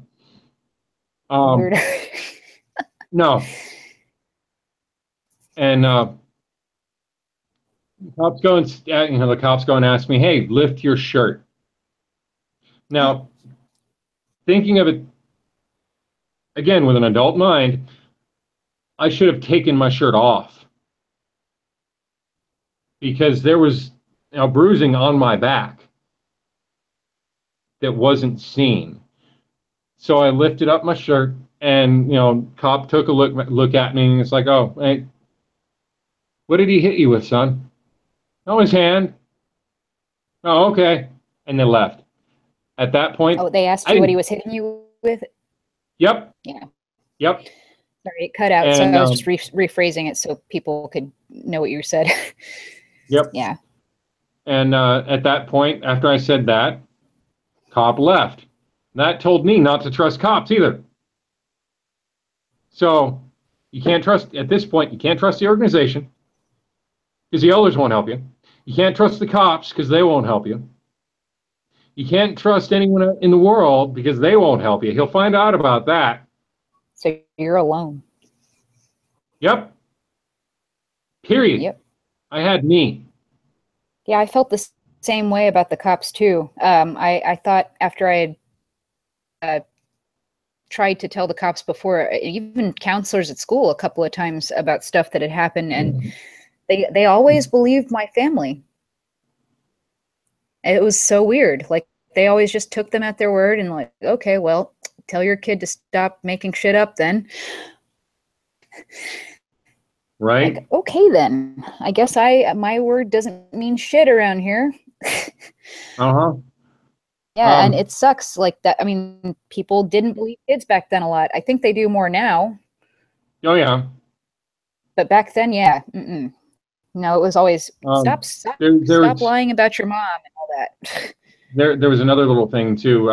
I had a little tiny Palm radio that a brother gave to me or something. I don't know how I got a hold of it. But at night, I would listen to Coast to Coast. If you've ever heard of that program, Art Bell's Coast to Coast. Oh, yeah. Art Bell's Coast to Coast. Okay, all right. Yeah, I would listen to that at night, and there was one day, and I'd stuff it under my bed when I was done with it, and he had found it one day, and he's like, "What's this?" And he took it from me. I wasn't allowed to have that for some odd reason. I don't know why. It's just one of those things that, well, okay, I can't have this now. Okay, all right. And I don't know what he did with it. Why the hell did he take it from you? I don't know. I don't That's know. so dumb. What do you think you're listening to pornographic sounds on the radio or something? No, I will say it's an exercise in control. I say what you can have. That like I can take whatever the hell I want and all this other shit like that. Like I can do whatever I feel like to you. Yes. No communication with the outside world, that kind of shit. Mm-mm. And that's just from my experience seeing people who have been abused and seeing the situation, and it's another exercise of control. Easier for you to be a liar than start a complex case, Amanda. Yes, maybe it was easier for parties to believe my mom. Maybe they didn't want to believe me. Maybe they thought, well, shit, the things she's saying are so horrible. Like Excelsior said, oh, well, we don't want to start a long-ass complicated case on that shit. Or you really, truly did not believe me. And they're like, man, this is one sociopathic little girl who's making shit up about her family, about her nice Jehovah's Witness family. That's what that was. Muscle memory, man. I'll tell you what. Yay, muscles. Muscles hurt. Mine hurt too. Probably not like yours though. Whew, man. It's like a rubber band that's at full extension and you're just whacking at it. Right. Let's see, there's another one. Okay, here we go. Another chance I had. I was 16. I had found out Remundus Martini at 15, so I knew the organization was crap at this point. You said 15 or 16? Sorry.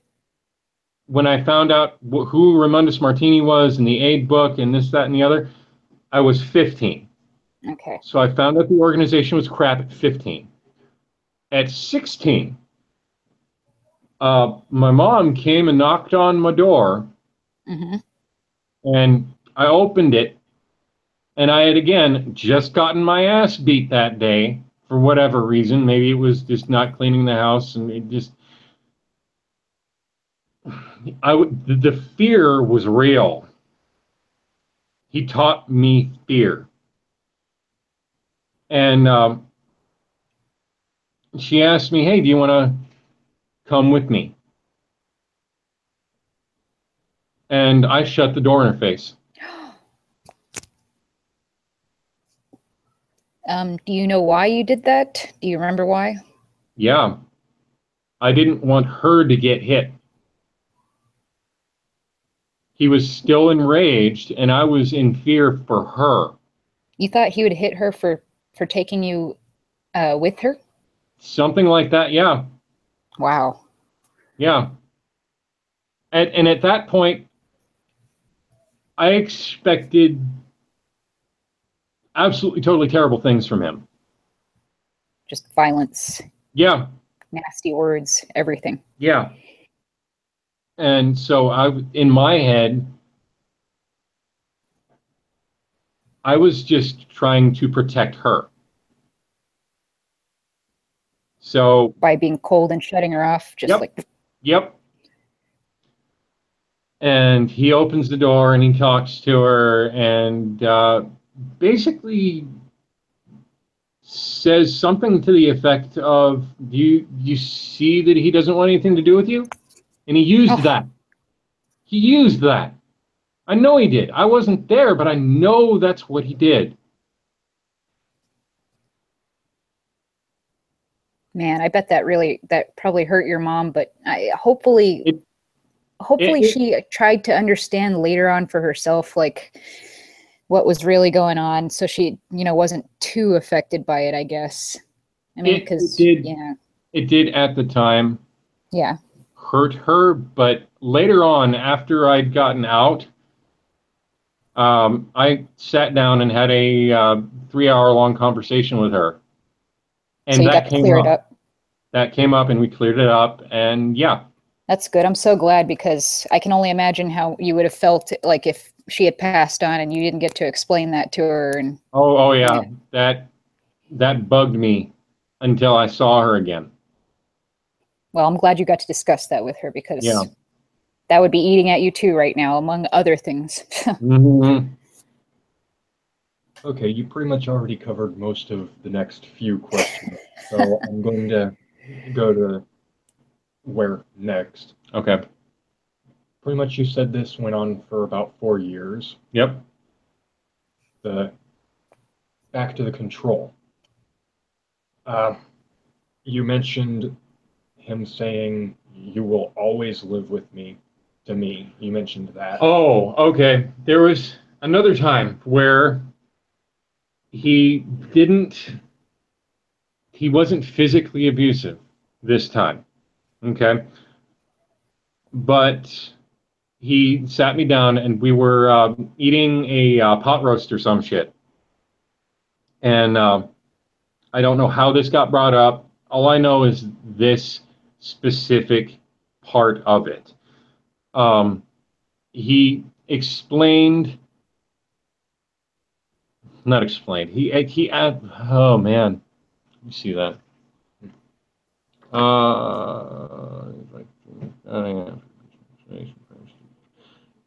Control. Okay. Okay. He posed the statement to me. You know that you will always live with me, and no girl will ever want you. That is such a nasty, like, narcissistic, controlling thing to say to anybody, but especially like a kid. The reason he said no girl will want you is because and this is, it is what it is. Cerebral palsy, this happens. My bowels were not what they should be. And he literally scared the shit out of me. Okay? Yeah. So, there's that. That's why, no girl will ever want you, and you'll always live with me, and yada, so on and so forth. I'm going to take care of you for the rest of your life. Oh, yeah, I'm going to take care of you the rest of your life.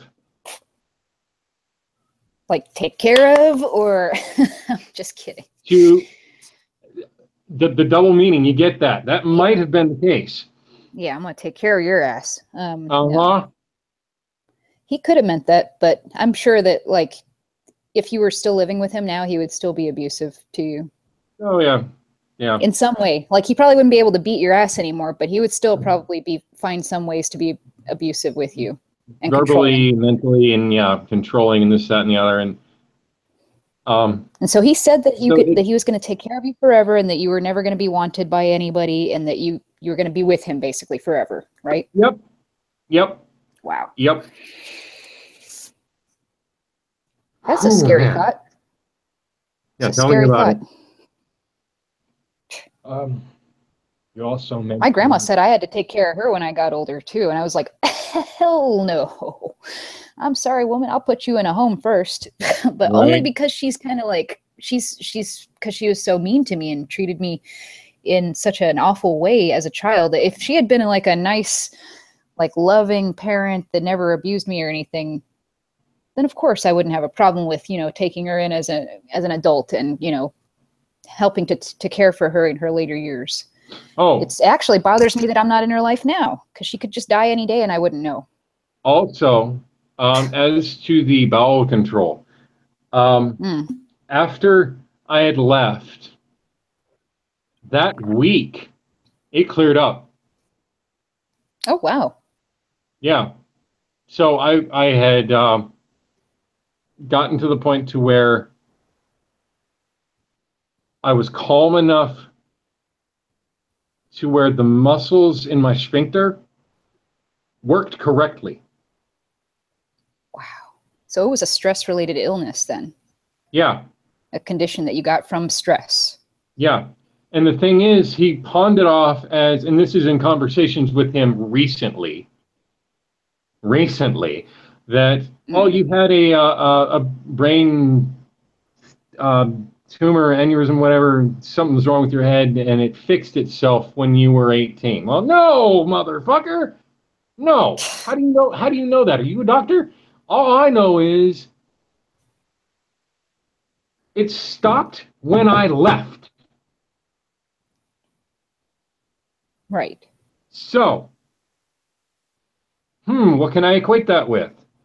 Right.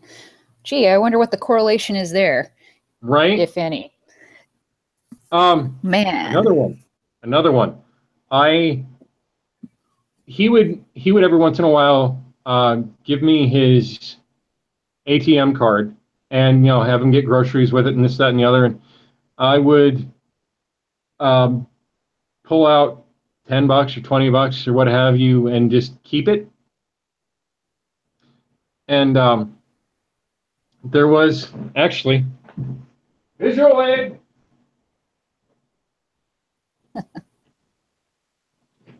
Black Sheep's dad is not an elder, Nigel.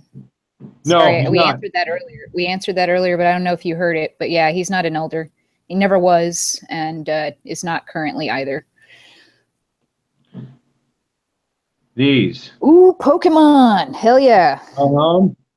This deck specifically, he found this, and I was wearing a white shirt. I had it under here, so the corner poked out, right?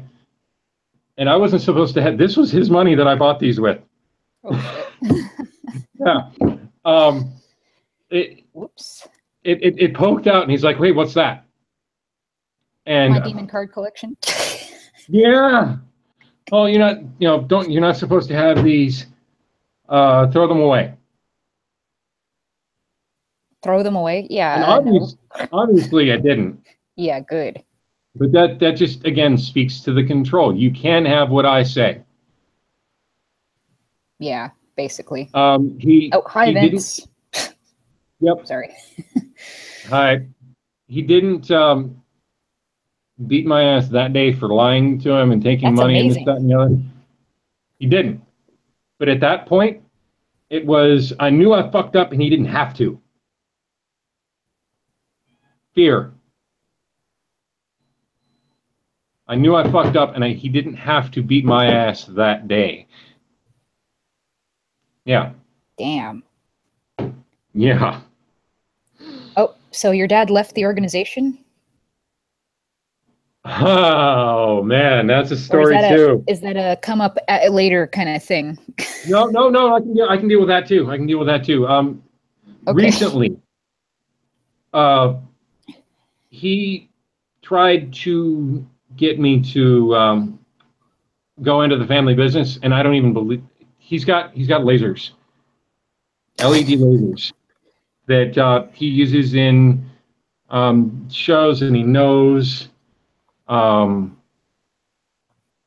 people that are friends with Ozzy Osbourne and Robert Plant's granddaughter. Right? Huh? Like a lighting dude, he does lighting and special effects, that kind of shit. Yep.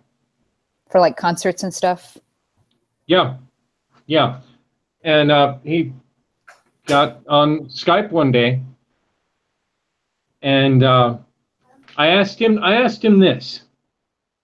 I asked him, is Jesus your mediator? Okay. And I can thank Bridget for this, because wording it that way, I would have never thought. But I asked him, is Jesus your mediator? And he goes and he confirms, and he goes, well, yes, he is my mediator. And then I go, well, then that would make you part of the 144,000, right? He was like, no, I'm going to live on the earth. And I knew that's what he would answer. Yep. So, and then I go, well, if Jesus is your mediator, then you are part of the 144,000, says Watchtower Doctrine. Is that true? Well, right. No. So I think that kind of woke him up. I did him a service. I woke his ass up. That's very nice of you. That's nice of you, considering that he whooped your ass your whole life. Yeah. And like, he's the reason that you had to be involved in that shit in the first place. Mm-hmm. And you still were nice enough to try to go back and wake his ass up. That's kind of you. And I don't know, some people wouldn't even do that for their families. Some ex-Jehovah's Witnesses just don't want anything to do with their families after what they've been through. And I don't blame them. So like people that are out there that you don't talk to your family, like I understand why you don't want anything to do with them. And I have no issue with you and the way you choose to do things. I respect that. Me, myself, I do want to save my family. I just don't know if that there is any actual hope for that because, I mean, they're so in. It's just not going to happen, I don't think. But I want them to. The reason I believe it woke him up was there was a conversation that I had with him that he asked me, is there any ex-witnesses that you know that meet up? Or just that statement alone, that tells me that, yeah, okay, he's going to associate with ex-witnesses. Right, he's ready to get out.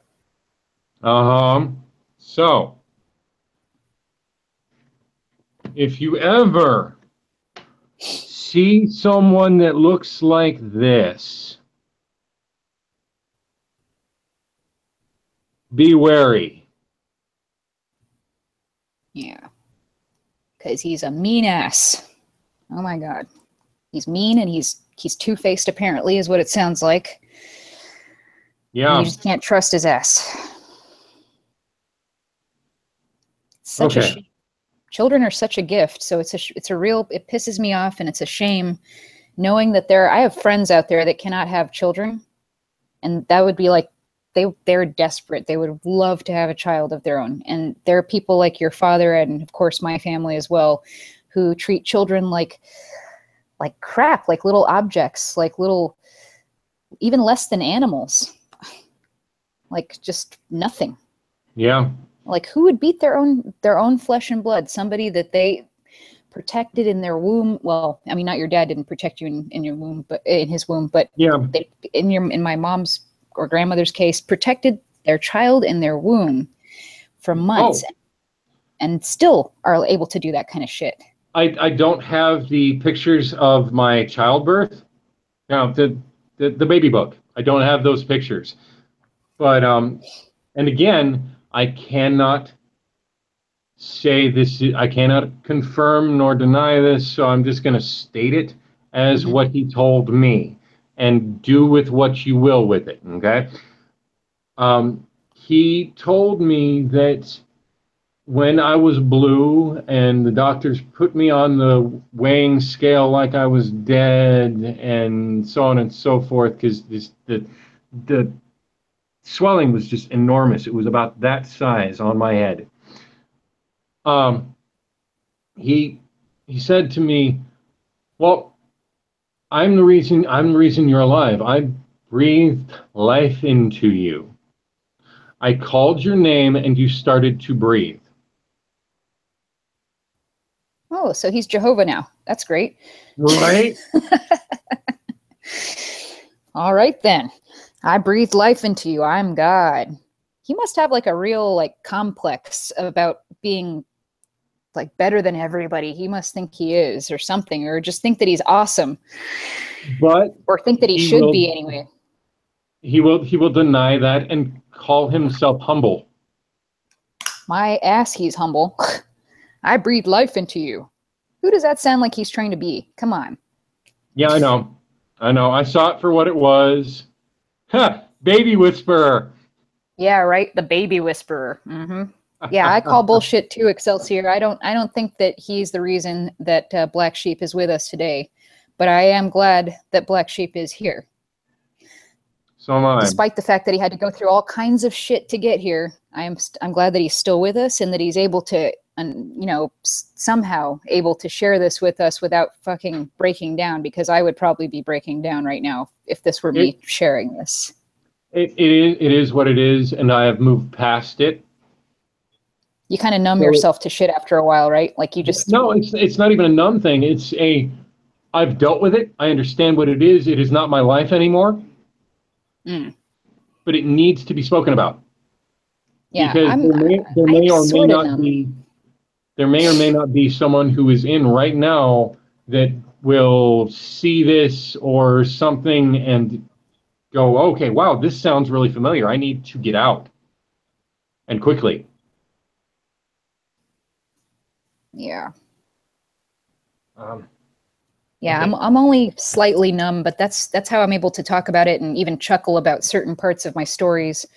Is because I've had to just get a little bit numb to it so that it doesn't cause me to break down every freaking time I mention it, because I know there was definitely a time when that used to happen, when just mentioning my past a little bit would make me break out in tears and stuff. I have to get into it a little deeper in order to get that kind of reaction now, but it still happens. And I mean, I'm at least mostly numb to it on kind of a day-to-day basis. I try to not think about it and try not to let it fuck with me, but of course it still does, Oh, also, anyway, go on. Also about these, when he caught me, and I remember this distinctly, he went and I tried to lie my way out of it. Because, oh, fuck. But it was so obvious to him. He stated, "Oh, what a tangled web we weave. When first we practice to deceive." Yeah.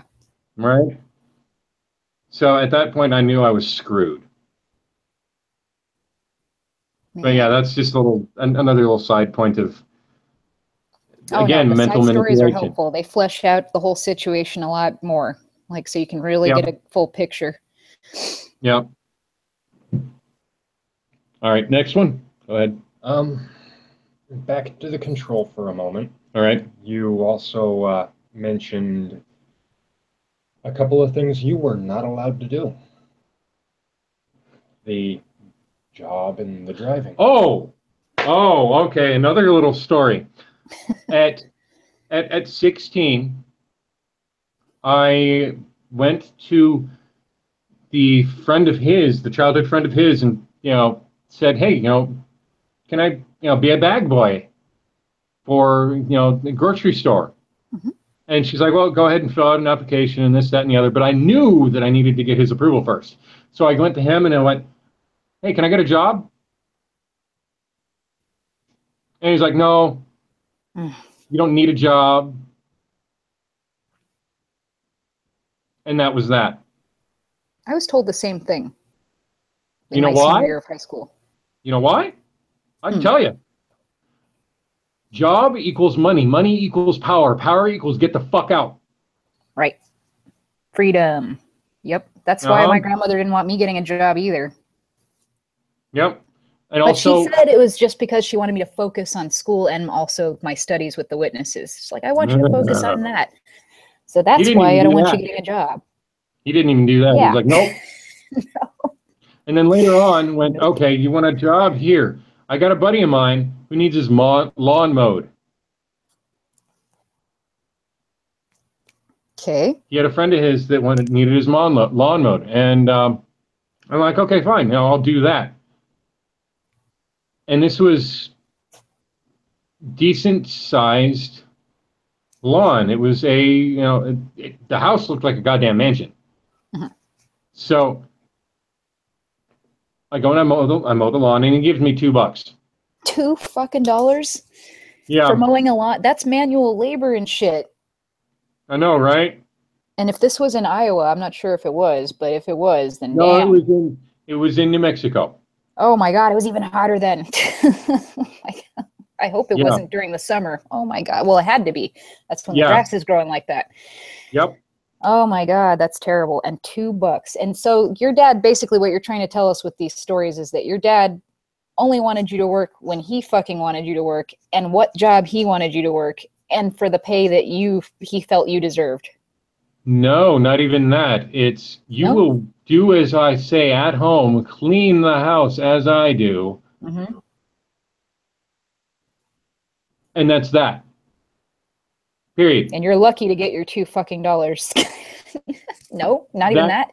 That one time was that was it. That was the only time you got paid? Yep, that was it. $2 though. What the hell did he think you were gonna buy with that? Did he tell you to put it in the contribution box too? Funny, but no. No. And the thing is, I just ended up putting it in the change jar at home. It didn't even matter. Oh, did he give it to you in quarters and shit? No, it was $2 bills. Oh, okay. I was gonna say, let's demean you some more and give it to you in like all pennies and shit. No, not even that. It was $2, but it reaffirmed the, okay, I'm not going to work, so why bother? Right. You're not getting out of the damn house with no $2 anyway. Yep. And also, driving. I wasn't allowed to drive, and this is driving is freedom. Actually, it had to do with, and this is his excuse, and granted, it was valid because the DMV basically told me, no, don't drive, because my eyesight is shit. Right. But he could have gone and at least taught me how to operate a vehicle. Operate a 2-ton heavy thing that you don't need. Right. Quote, 2-ton heavy thing that you do not need. And there's a story with that too. I was going from Tucson, Arizona. No, from Farmington, New Mexico into Tucson, Arizona. And there's a mountain pass that's a 2-way road that's in the mountain. It's in the mountains, an 18% grade hill. It's twists and turns and just absolutely terrifying. You got a sheer cliff on your left and a sheer cliff on your right. Period. That's it. And he said, okay, drive it. This is a 1982 Ford Thunderbird. Does that thing even have power steering? I wouldn't know, but I believe so. Okay. Well, I mean, if it was really fucking hard to turn, then no, it did not have power steering. No, it was easy to turn. Okay, then it probably did, yeah. It was easy to turn. And good thing too, because I ended up going 90 miles an hour down that road. Ah, with the freaking cliffs on either side and shit. I had lost my brakes. Oh shit. Yep, I had lost my brakes, and the gravel pits that truckers use to stop their vehicles if they lose their brakes, I ended up finding one of those, and at this point I'm like, okay, 10 and 2, and just hands here. And since the brakes don't work, don't touch the brakes and don't accelerate. So my feet were just planted on the ground. Oh my God, that must have been terrifying. Just steer. Oh God, my heart was going 10,000 miles a minute. So I found this gravel pit and I went from 90 to 0 within the span of that gravel pit. The bar that kept vehicles from going over the cliff, I was about that far away from tapping it. Holy shit. Wow, you came pretty close. Uh-huh. So it completely stopped before it, jolted me forward, and I wouldn't even know what the hell would have happened. You would have died, probably. So I got out of the vehicle and shaking like a goddamn leaf. And he says, well, I should have taught you how to drive. And I couldn't. Right. And I couldn't go. Wow. I could not go. Well, yeah, fuck. Look at what this happened. Look at this. Look at this. This is what happened. Shit, Sherlock. That right there, that was my wording up here. No shit, Sherlock. And so I'm like, I didn't say anything. I didn't confirm. I didn't deny. I just stood there and did nothing. I couldn't say anything to him because it was combative. Right. It would have been combative. Right.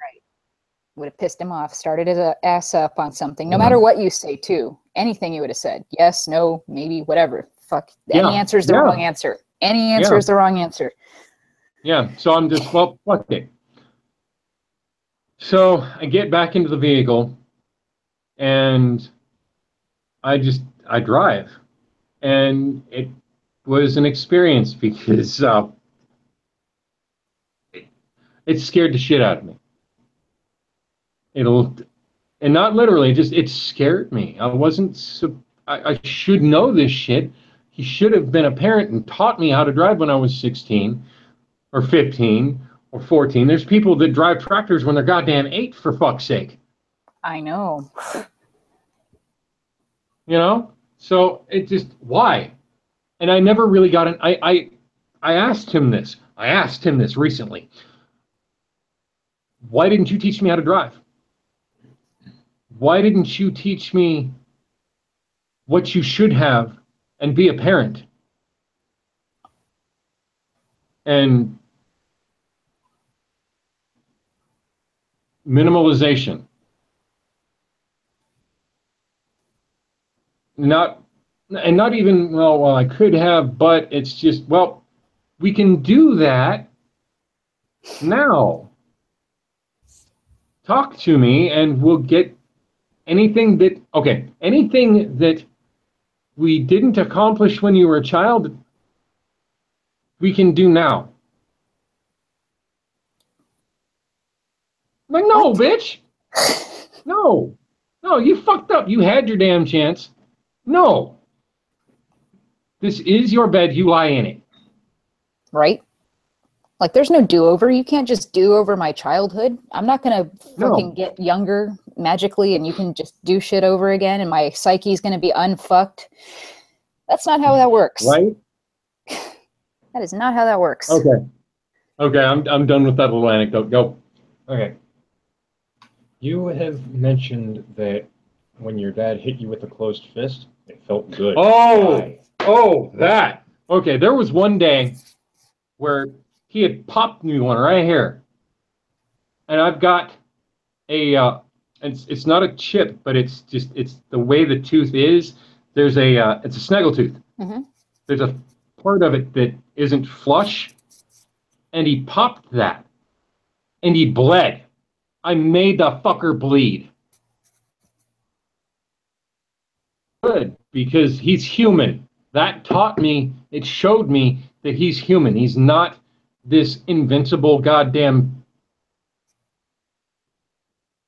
like super being and shit. prophet of God, which, by the way, he told my mother that once. What, that he's a prophet? Yep. What the hell is wrong with him? That's like, that's against JWs. You don't say that kind of shit. I know. They can get you in trouble. And again, this was secondhand. She had told me this. But then again, she's not going to lie to me.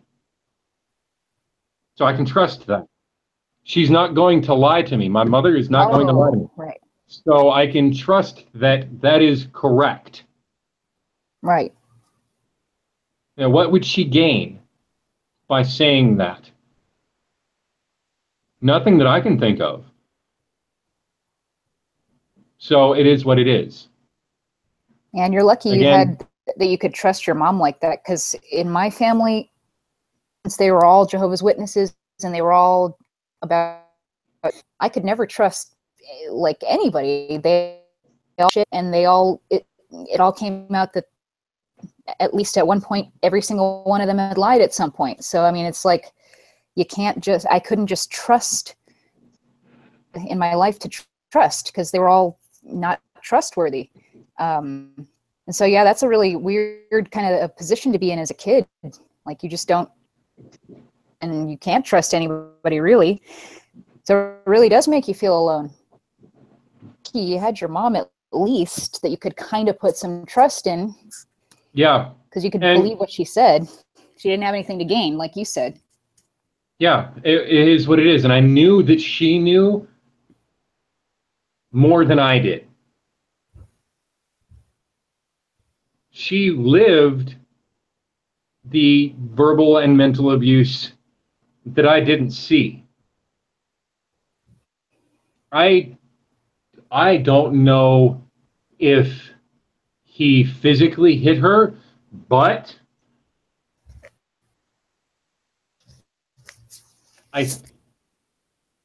reasonable assumption. You wouldn't put it past him. Yeah.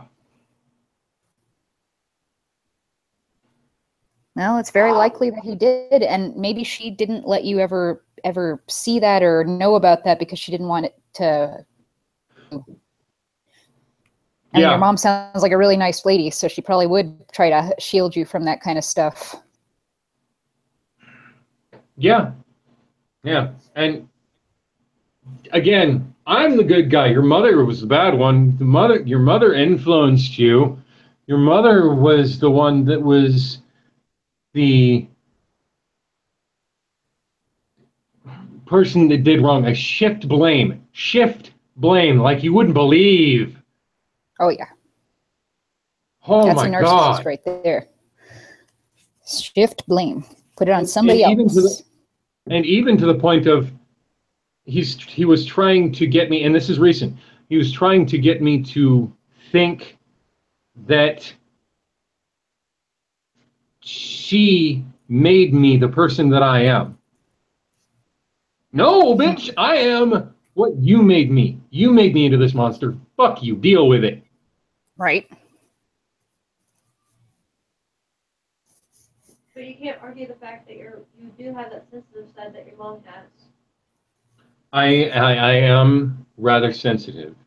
I can be a nice dude.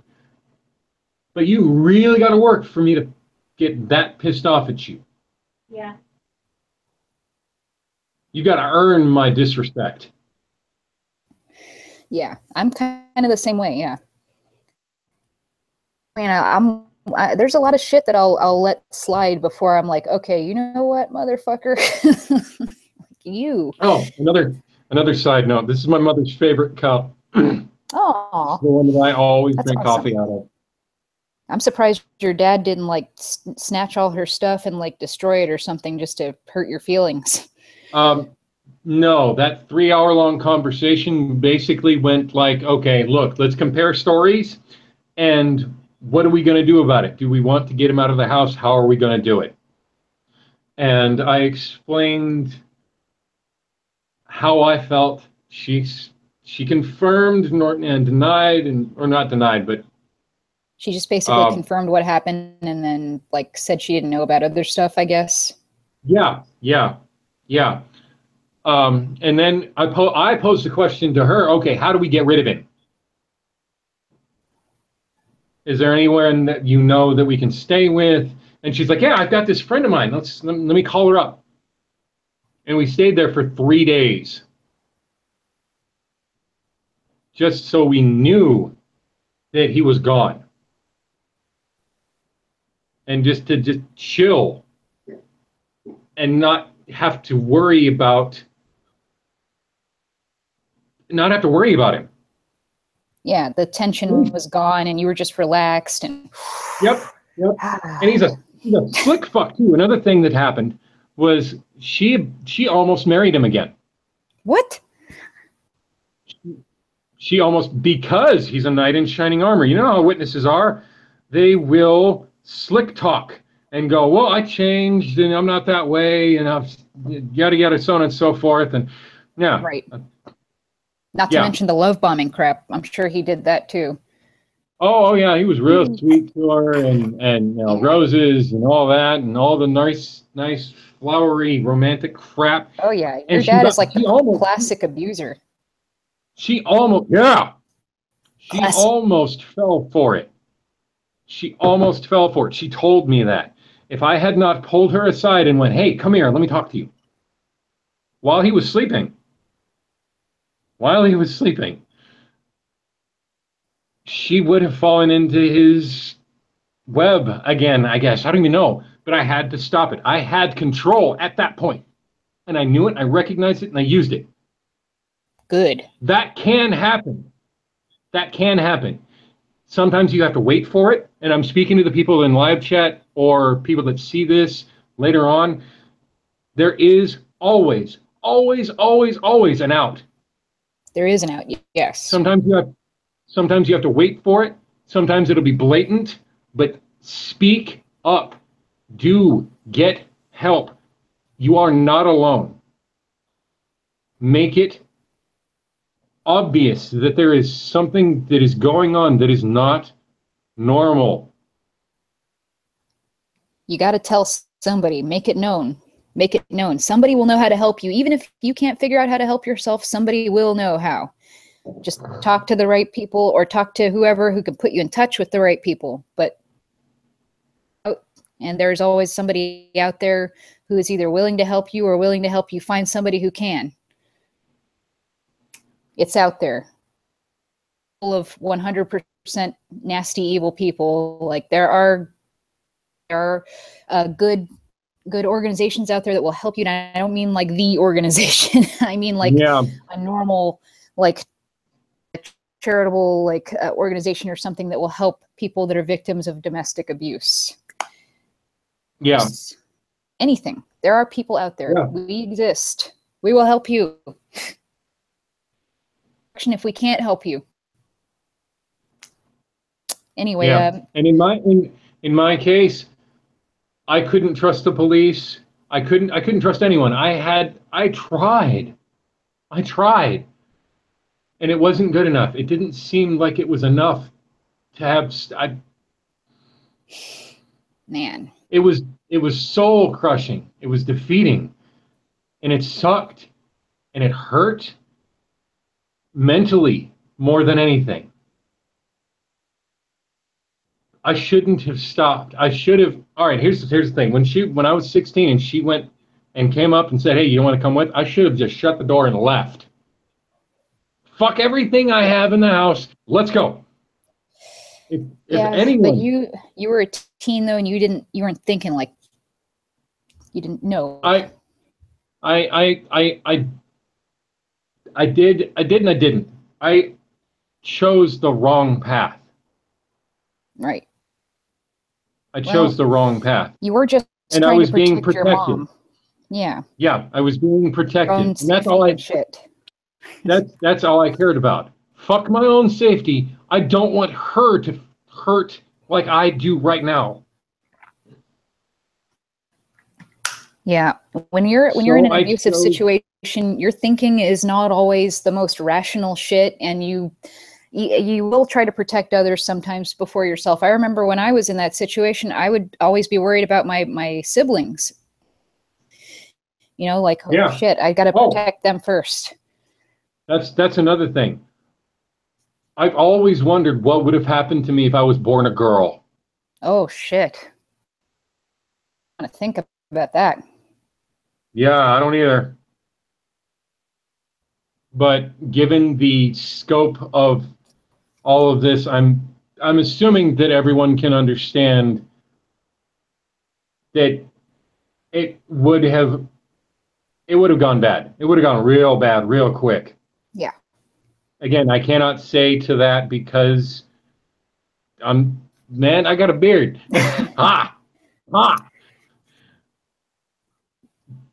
But again, it is what it is. Hold on. I'll be right back. Oh, all right. Chat real quick. Let's see here. These people do not change. Narcissistic people cannot be cured. Yeah, I actually wonder about that. I've never heard of any cure for narcissism to that extent anyway. I do know that narcissistic people can undergo things like dialectical behavioral therapy, which is basically just talk therapy where you train yourself to, and also they can be helped with, with a little bit of medication to keep some of the symptoms of the narcissism down. But no, I'm not really sure narcissism can actually be cured per se. So yeah, you're probably right about that. Oh, hey, Jason Zelda. Videos coming from Jason Zelda, so look out for that. Oh, hey, boss, what's up?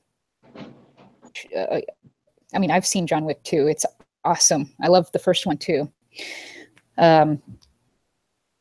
Couple of movies actually freaking Keanu Reeves is just awesome. I don't know if you've ever looked into his history or anything, but totally cool guy. Okay. All right. And I'm not arguing. Mm-hmm. I'm just explaining why I'm right. Awesome shirt. Awesome shirt. Amanda, yep. How many of your family have left Watchtower? And my dad, I guess. My dad left a long time ago, like probably when I was like 3 or so. Yeah, I haven't really had a relationship with him, so I don't really talk to my dad. I haven't talked to him in a few years, actually, and he doesn't really try to reach out to me either, so it is what it is on that point, so I don't care. I'm Jason Zelda. I want to talk to you directly here for a second. When you posed the question about how to ask a current witness, well, hey, what would make you want to leave? And then just leave them with that and have them come back at it later on. I used that with the person that I'm studying with now. He answered that question right before I asked it. His response was, if there was any children being abused, basically, I would leave like that. Now, he said, because it cut off. If children were being hurt like that, and I've explained this sort of thing to him, if children were being abused, I would leave like that. So I'm going to use that later on. Thank you for wording it that way. It helps people. It really does. And I appreciate you making that video very much, because I would not have been able to word it that way and just leave it be. So thank you. Anyway, go ahead. I didn't mean to interrupt or not. Something like that. They only asked me, Nigel asked me how many of my family have left the Watchtower. It's just me, and my dad's family. I say my dad's family as in like brothers and my sister that are from him, and my one stepbrother, I guess, that's from his wife. Yeah, they're all like, they go to a non-denominational Christian church. I mean, non-denominational and Christian, that seems like contradictory, but yeah. Right. Yeah, but yeah, it is basically Christian. My stepmom is Jewish, so my siblings are all Jewish by birth, and wow, like they're like Messianic Jews, so they're Jewish, but they also believe Jesus Christ is their savior. And a brother that's in the army, he's not from my dad, he's from my mom. And I think he's actually out of the army now, but yeah, he's an atheist. He was never a Jehovah's Witness. We were raised in it, but he was never baptized or anything. He never even pursued it after my mom died and he went to go live with his dad. Oops, I said his name. Hope he doesn't get mad. But yeah, my brother, he, the one that does not want to talk to me anymore because of the videos that I make, one that's from my mom, and he is still a witness. He's baptized. He just got married earlier this year, and he's already got a son on the way. Scares the crap out of me because I'm kind of worried about what's going to happen to that poor kid, especially if the kid grows up and doesn't want to be a part of the organization anymore. But anyway, yeah, his wife is a nice. He said that everybody that isn't a Jehovah's Witness just wants to get drunk, have sex, and do drugs and be basically a terrible person.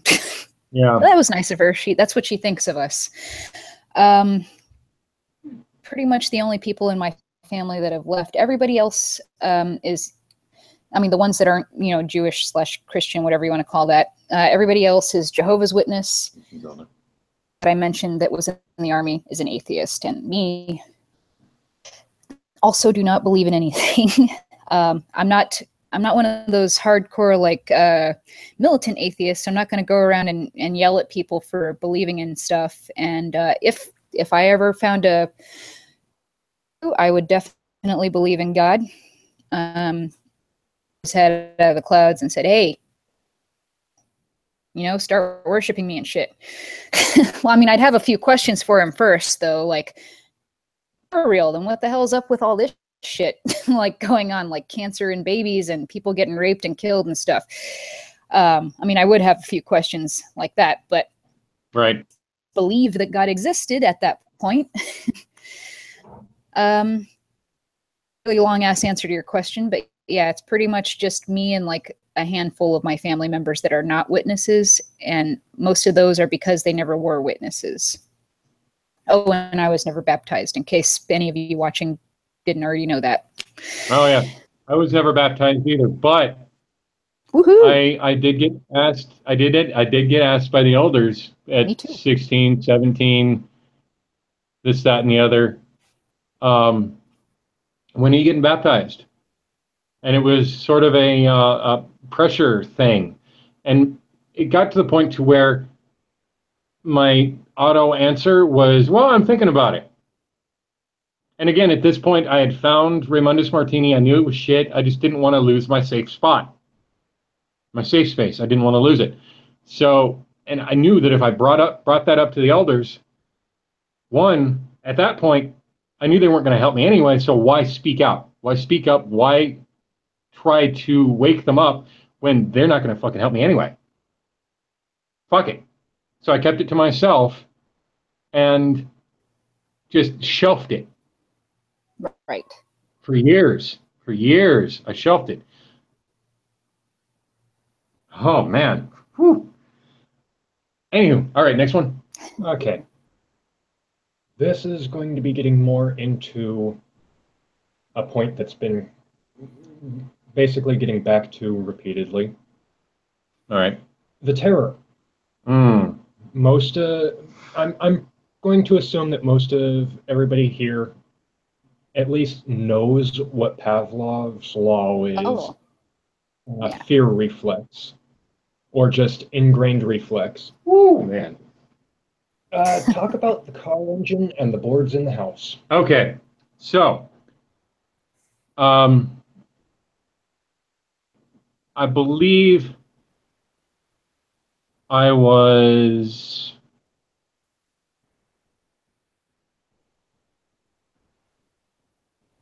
15. Yeah, it was before my mom showed up at the door. I was 15. I was watching Star Trek 2 or 3, Search for Spock. I don't know if there's any Trekkies out there, but you'd know which movie I'm talking about when I say Search for Spock. There are bound to be. And over the TV, inside the house, sitting on his chair, I heard his car engine from about 4 blocks away. Yeah. And I will make a comment to that. There are soldiers, scout snipers, and just military in general who specialize in being out there, who their best range at hearing something like at a distance and being aware like that is usually at most between 100 feet and 100 yards. And that's some of the best. And he just did about 5 to 10 times that. So that's not fear, that is terror. That's self-preservation. My life if it causes is you to have fucking superhuman hearing, that is some terror, son. Yeah.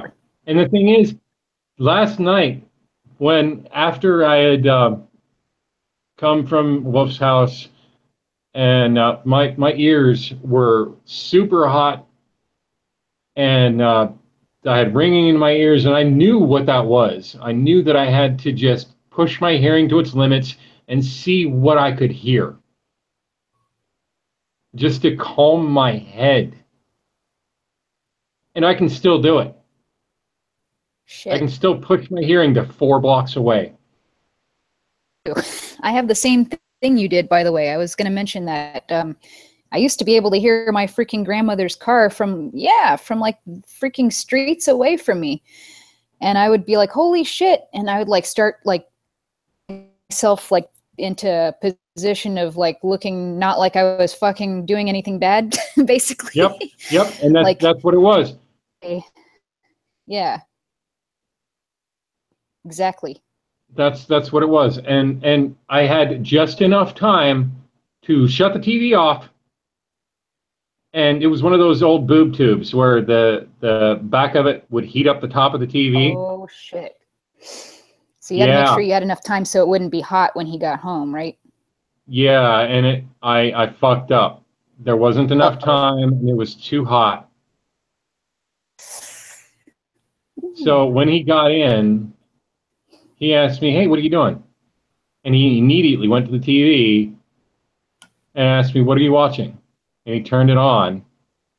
I did not have enough time to switch it back to the station that he had it on. So it was still on Star Trek 3. And he said, don't watch this. It's got aliens in it. Aliens don't exist. It's got, all the sorts of this Star Trek. Don't watch this. Man. Yeah. Freaking aliens. Because they're right? magical and from Satan, of course, right? Uh-huh. And another thing, the floorboards. There was one night where I can't remember exactly what I was doing, but there was a 2-hour period where I was alone in the house, and I figured, well, fuck it, I'm gonna map the house. I'm gonna map the floorboards. So excuse me, I stepped on every single inch of that apartment to see where the floors creaked and where it stopped and where it was safe to walk. Wow. So that way I knew if I ever needed to sneak back in and he was sleeping, that it could be done silently. Like I was a goddamn ninja. Woohoo. Yeah, actually, I did that same thing because we had creaky boards on our stairs as well in my grandma's house, and I basically memorized which ones not to step on. Yep. The door creak. Oh, bye, boss. Bye, boss. The door creak, I had minimalized that, and I pulled up on the door handle and then slowly shut the thing because I knew exactly where it would creak. I couldn't do that because my door had an alarm that would beep every time somebody opened the damn door. It was very fucking annoying. Yeah. The worst shit. That's not normal for someone to do. And it is not. there was one night where I actually had to use my knowledge of the floorboard because I had come in from, again, a brother's house real late at night. He was sleeping, and he still heard me. I was silent as a motherfucker, and he still heard me. And he's like, "Hey, what are you doing?" And I had to explain where I was. Huh? Taking a piss. Leave me alone. Don't kill me. Yeah. I still had to explain where I was, and like, oh, don't, just get in bed. I'm like, okay. And I knew that next morning I was going to get a talking to. That's another thing, a talking to. Oh boy. Yep. That's what you were getting. You're getting an ass whooping. I don't remember exactly if I did that next day or not. Yeah, I might have, but meh. Okay. Man, like What? the levels of abuse and the layers were just so intricate. It's just nuts. Oh yeah. Anyway, continue. Go I ahead. was going to ask what changed, but you already covered that with the Raymondus Martini stuff. Oh, So, okay. yeah, Hold on. What changed as far as what woke me up? What made it to where I understood that it was bullshit? Just to reiterate, I found in the Jehovah's Witness library, their book library that they have in the back room, that everybody goes into research and this, that, and the other. I pulled out the Aid book, the Aid to Bible Understanding, and I was researching a talk, the B School talk, and it was about the name of Jehovah and why we use it, why oh no we no. Oh my God, yeah, I slip up too. Why they use it, and yeah. And I found on pages 884 and 885, 884, 885, Raymondus Martini and his mesh of Adonai and Elohim and the Tetragrammaton. And that made me wake up immediately because I thought, well, fuck, if some Catholic monk, if they use that from some worldly source, what else is hidden? And then I pulled out later the Proclaimer's book and found Beth Sarim and everything that's wrong in that goddamn book. So I shelved everything. And at that point, screw it. I'm not going to have anything to do with this, but I don't want to leave because it's my safe spot. I don't want to be shunned. I don't want to be unofficially shunned. Again, I was never baptized, so technically I am not an apostate, but I will wear that badge proudly because of what I've been through. It did not help. So fuck them. Yeah, fuck them. Yeah. And you're right, Porridge. The knowledge of the floorboards, that was some doing. That took me 2 hours. That's actually a pretty short time. I only had that amount of time, so I used it. Oh, because he was gone? Yep. And he said, hey, I'll be back in a couple of hours. So I'm like, okay, go, right. Do what you need to do. Okay. Before you figured all of it out, you were in JW, you knew what they taught, and yet you were going through all of that. How did you reconcile the two? The abuse with the supposed love?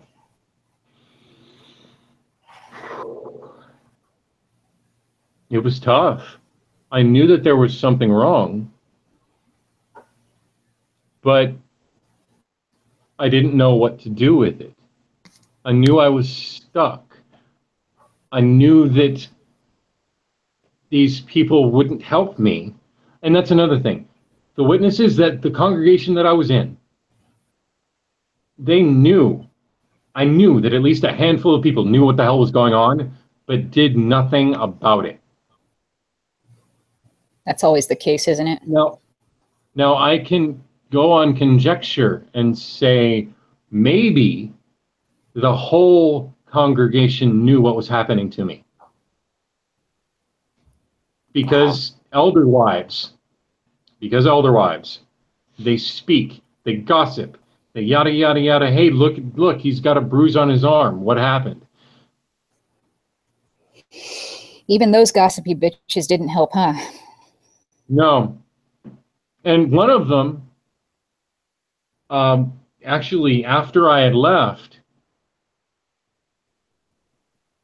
to give some context, I was 19, and I had a chance to go back to New Mexico and, say hi to everybody and, talk with the friends. The friends. Such a cold term. Yeah. And just catch up. And I didn't have to pay a goddamn dime of it. It was on this one person that, wanted to catch up with me and, see how I was doing and see if I was going to meetings still and, do the whole JW thing. And she had explained to me that, yes, we knew what was going on, but we didn't know what to do. Call the fucking cops.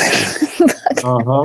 Why are people why do they act like they don't know what to do? The answer is so obvious and simple.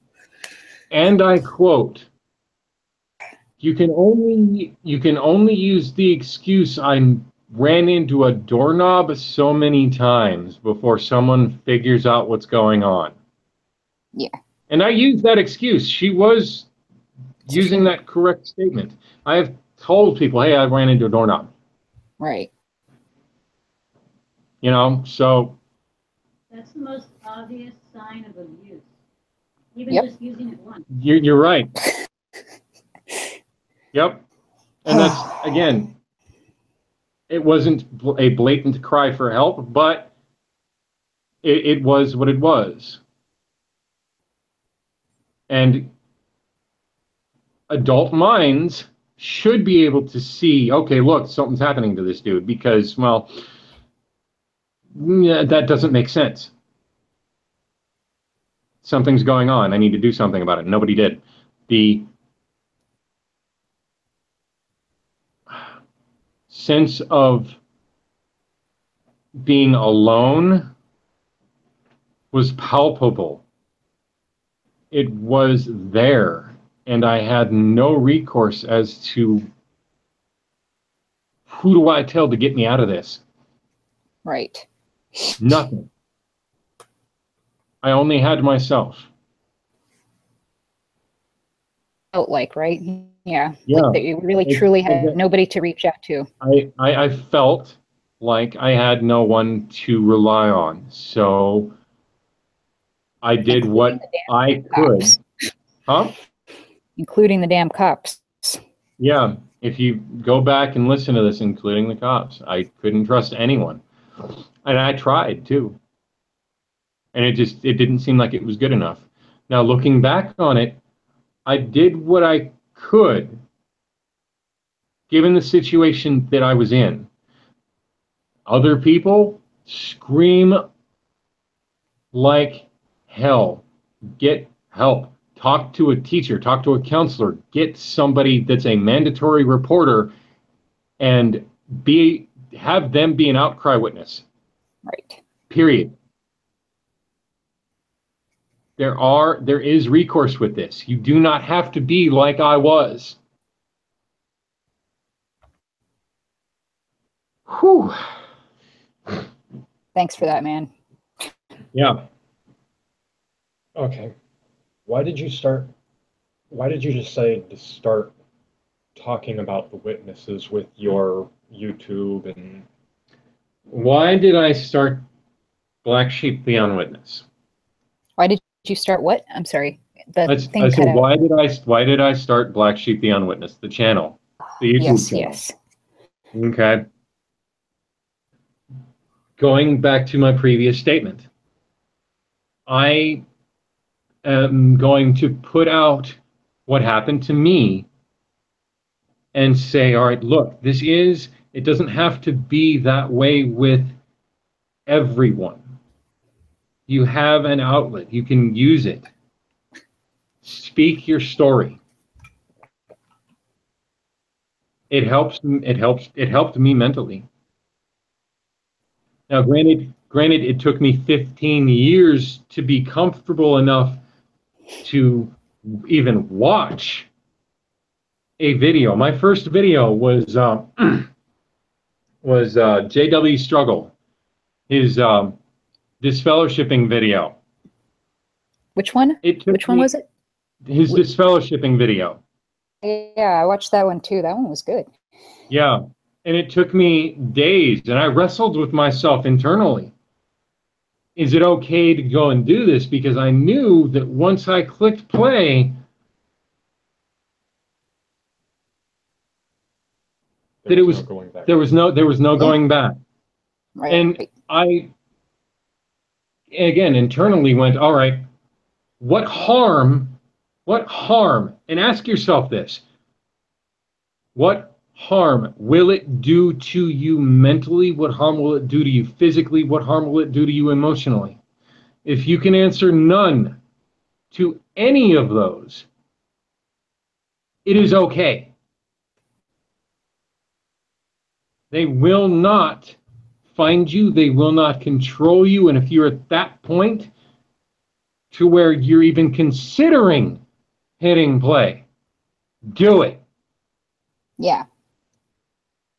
For yourself, for your own knowledge, for your safety, for your kids' safety. Do it. Look into it. I mean, you wouldn't go to you wouldn't put something, you wouldn't take a medicine without fucking researching what it, or at least reading the little insert that comes with it. Like, okay, what is this shit going to do to me? Reading the warning label. Please, read the fucking warning label. Watch the videos, read the articles, go and look at the news. Also, the witnesses taught us how to research. Use that. Period.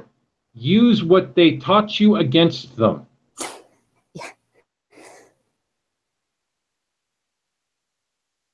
If it is really the truth, then it should be able to stand up to any kind of criticism or objective comments. Anything, it should be able to. I will say this. I will say this. Truth is like a lion, it needs no defending. Again, truth is like the big-ass bully in school. Nobody fucks with it. Because it is. It doesn't need defending. It doesn't need to be sheltered. It is. I am the big boss. Right. Yep, exactly. Exactly. My first video, by the way, since you mentioned yours, I think my first video was one of the Cedars videos, but it was I think it was the one where he was showing the Secret Elders video about people that are suicidal. And that fucked me up. I was like, what? Like, they were just Bible scriptures and telling them that it's basically bad to kill yourself because you should feel bad about it and feel guilty about it because you're Jehovah and all this shit. I'm like, what? I'm like, but that is like not the right way to talk to somebody who's suicidal. Does it? No, and it's terrible. It's a horrible. All the crap they were saying was horrible crap to say to a suicidal person. I would not talk to a suicidal person like that. Anyway, go on with your little your friends. Hopefully, they're less harmful. I mean, harsh at this point. It's and honestly, I don't care. Again, truth needs no defending. He can be as harsh as he wants. I'm gonna answer honestly. I have nothing to gain. I don't want any leader. I don't want to be a leader. I don't want any followers. It is. I'm just gonna put it out there and go, you deal with it. And to defend myself a little, he did ask me to be this harsh. So. Oh yeah, no, yeah, that's right. I guess I know that, but probably not the people on the stream. But yeah, he's not being a jerk. He's just trying to drive home a few points, and like he's trying to help him basically flow a little bit better in his story. Yeah, and at this point, the last one I really have for you is, why did it take so long, and why did you decide to talk about this? Okay. Cute cat. It took so long. It took me 15 years to be okay with hitting play, and even then deciding to make a video and put it out there because of the fear that they indoctrinate you with. Because of the way that they are, because of the studying material. Yeah. And again, Ecclesiastes 12:12. Actually, hold up. I'm gonna read that. Time. Everybody break out your Bibles and let's all turn to Ecclesiastes. No. Who's a little kitty? Who's a little kitty? You are. Oh shit! Not Ephesians. Beginning. It's all tiny. Right after Psalms. Baby. Oh no, don't eat Mama's earbuds.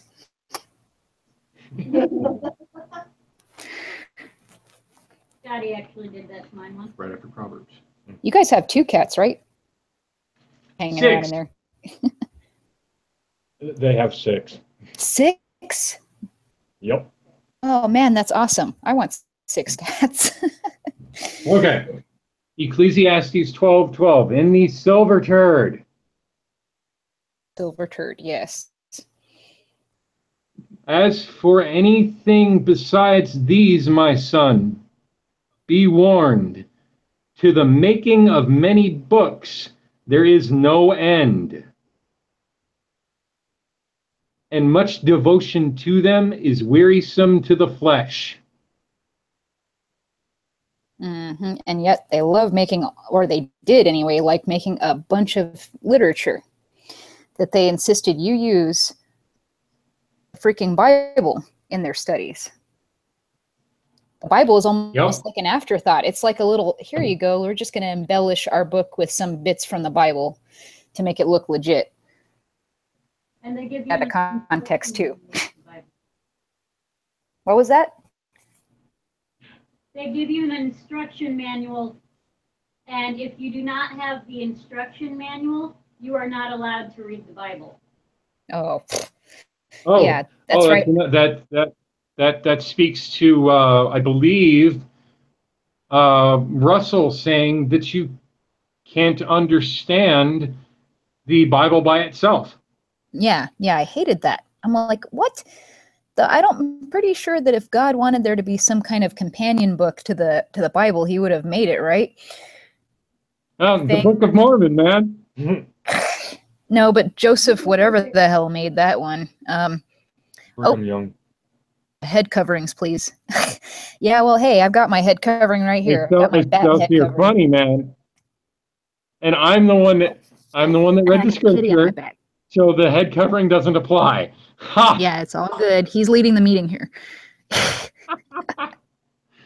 Okay, that was part 1 of the question. Now, what was the other? What was the last one? Why wait so long to talk about this? Why I waited so long to talk about this specific subject. I needed to be okay with it in my own head and word it in such a way that it flows. I didn't know what questions to ask, where to go with it. I needed structure. Right. It's really hard to because you can easily just go off on all kinds of tangents. Plus, it's just such a huge mess of shit that happened. You got to really organize your thoughts and stuff. I understand that. I get the same way when I try to talk about my past. Oof. And honestly, anyone that has ever seen any of my videos, they know I don't notes. They know I don't take notes. It's just here it is. And this needs to be structured in such a way that it's easily understandable and you can take something away from it. Right. No, I think it's great that you structured it with specific points in mind and everything. Ooh. Sorry about my head is all off screen because I'm bending over for the freaking cat because it's on my back. Oh yeah, mine will do that too. A lot. I don't want to make it fall off because the nails aren't very sharp, so it wouldn't claw into my shirt. It would just fall right off. Chester, get off my back, kitty cat. Come on. Come on. Here, I got you. Oh, there's my little baby. Oh, you're so cute. Who's my cute baby boy? Okay. This book is the first one I studied. Okay? This is the one where he said, would you rather have eternal life or $1 million. And then at that point, he's like, okay, let's study this. Now I've marked a few, and I'm just going to go and bring out, what made me mark these. Chapter 2, an enemy of everlasting life. That's speaking of Satan the devil. And then there's this picture in that book. The token worldly person. And he has an Illuminati symbol in his bag. Yep. That's a whole other subject I'll have to touch on later. The 4 times that Jehovah is in the scriptures and such. It's Exodus 6:3, Psalms 83:18, Isaiah 12:2, and Isaiah 26:4. And that's another thing. Raimundus Martini. Why use that name from a Catholic Dominican monk? It makes no sense. But then again, what does in that cult? Not a lot. Right? Not a lot. Chapter 8, what happens at death? How do they know? Right? How do did they you know? Die and come back? And if you did, then wouldn't that, wouldn't that mean you're like, fucking, you got resurrected by God or something, or maybe Satan, or are you practicing witchcraft? How did you come back to life? Right. Chapter 9, what kind of place is hell?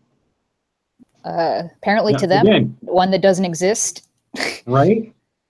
And also there's another thing, and research this, guys. This picture right here. Oh yeah, I remember that. That was in a magazine, right? Yep. A worldly magazine. To be specific, a worldly magazine, not like a JW magazine. And then there's this, the Ouija board and the witchcraft and the yada yada, so on and so forth. Stay away from it. It's wicked. The Ouija board was actually made by Parker Brothers. It's not even like a, there's nothing ancient or demonic about it. It's just a Parker Brothers toy. I got a story about that. I don't know. Not right now is not the time. I will. I will address that later in one of my videos. No worries. It's been on the shelf for basically since I started the damn thing. Chapter 14. Who go to heaven and why? Uh-oh. Yeah. I think we all know the answer to that question as Jehovah's Witnesses. Right. Ex-Jehovah's Witnesses, anyway. The Mormons are the right religion. South Park reference. Yes, Mormons. Mormons were the correct one. Sorry, but I'm a practicing Jehovah's Witness. Chapter 15, becoming a subject of God's government. A subject of God's government. Now there's some phallus things in that chapter head to begin with. That speaks of becoming a slave. It speaks of becoming, does God need a government in the first place? It's just, why? Honestly, I don't think they'd ever allow me to actually be a Jehovah's Witness because they wouldn't be able to control me. That's true. This here, the 607, 1914 thing. And then... Bet they wish they could hide that shit. Yeah. Chapter 17, Christ's return, how seen. That's a phallus fucking picture right there. Julie, you're better at hiding how headstrong you are than I'm not good at hiding it. The stake versus cross. And the thing is, if they actually read the Bible, when the doubter, Thomas, I believe. Mm-hmm. Yeah, Thomas. Yeah. Mm-hmm. Yeah. Hands, nails. It right. also Plural. doesn't help that the Greek uses the word cruxus.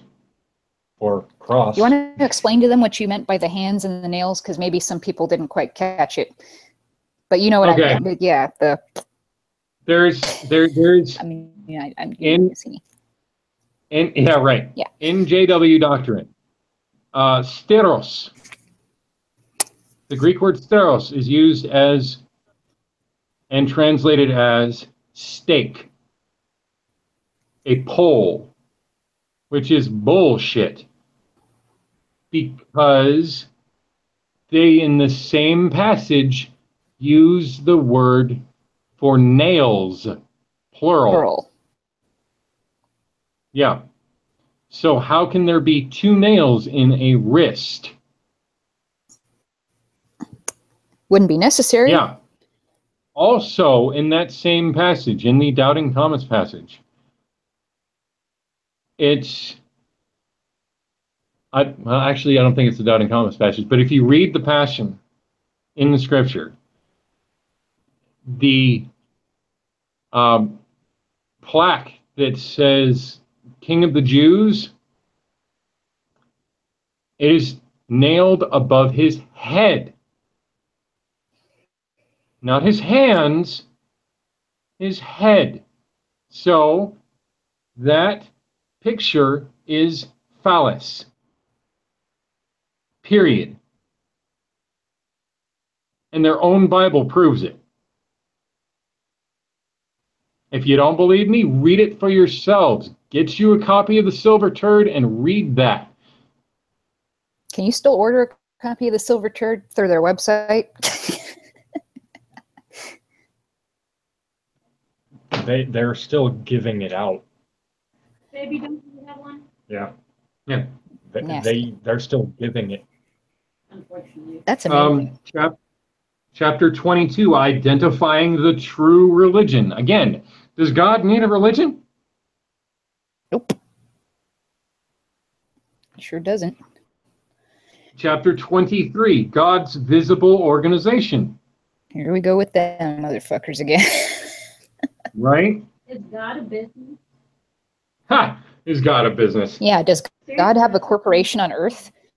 That should be one of their chapters. And then there's this little picture. And the caption to it. I can't read the Reads, what should one do when tempted to smoke? Pray for help or give in? Depends. Is it weed or is it tobacco? Because if it's tobacco, weed. I'm just kidding. I do not endorse drug use that is illegal. If it's legal in your state, toke up, though. Ha! Yep. See, in my opinion, I highly recommend it. People, the Jehovah Witnesses, that have caused me to no longer actually claim a religion or belief. I believe there's something higher than myself, but I won't claim it because most people, not all, but most people in my experience that actually claim. You're making Jehovah sad, black sheep. All they do is claim it. They I don't care. Practice what they believe. I'm sorry, Lady B. I didn't catch the end of your sentence. Oh, that was my wife. That was Harley. I didn't hear. My bad. Sorry, Harley. I didn't see it was you that was talking. My bad. In my experience, most people that claim a religion, not all, but most, all they do is claim it. They don't actually practice what they believe. Lip service. That's true. Catholic in name only, Baptist in name only, all that shit. Yeah. Witness in name only. Serena. That's why with me, I believe there's something higher than myself. But you don't want to put a label on it. Religion. I just practice what I believe. I believe that everybody should be kind to each other. All that crap. All that good crap. Yeah, that's a good religion right there. Don't be a cunt. That's what the Bible should say. Exactly. Don't be a cunt. Don't be a cunt. Be nice to everybody. Care about each other. Yep. That's like the condensed version of my Bible right there. Don't be a cunt. Okay. There was somebody that I noticed in the comments, and I'd like to address him and people like him, but I would also like... Basically, I'm going to go against what I had decided earlier, and I think people will need to see my eyes when I say this. So, if I may. All right, go ahead. Oh my God. Whoa, hold on. You're moving. You're moving. This is Wolf, Okay. everybody. Yes, I'm Wolf. First off, I was never a witness, so I have no right to judge anybody. I will flat say that. I was never there, so I can't judge. That being said, if you've gone through this and you've been afraid, felt like a coward, felt like there's nothing left, just been going through this, unequivocally, you are no coward. Never let somebody make you believe that. Fear is one thing. This isn't fear. This is terror. You are not alone. Black Sheep, Amanda, people in the comments, you can see others have been there and been through it. You're not alone. There are people you can talk to. There's always a way out. Maybe not right away, maybe not obvious, but there is. You just have to look for it and be willing to make that step. And if you can't bring yourself to make that step, you're still not a coward. Fear and terror are powerful things. You have people. Even if you have to be anonymous and quiet and secret, you have people. Can I add one thing? Another thing about fear is it can be both a bad and also a good thing.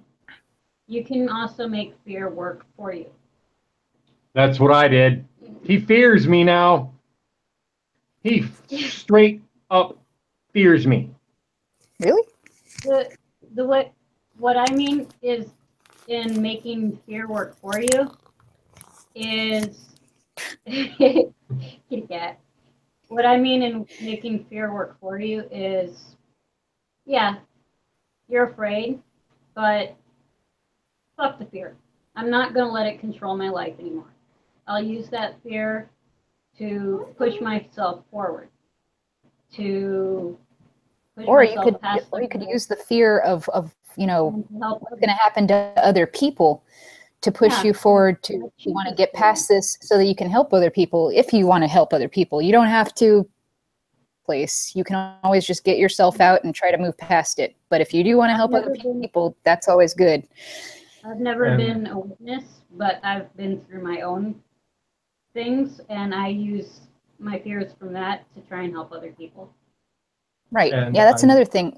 It's not just ex-witnesses who are willing to be there for you and under some similar stuff. Like you can talk to to anybody, even people that have never been a witness. So I'm sure that, you know, if they're a good person and they, you know, they've been through some stuff too, they'll be more than happy to help you or talk to you or listen to you at the very least.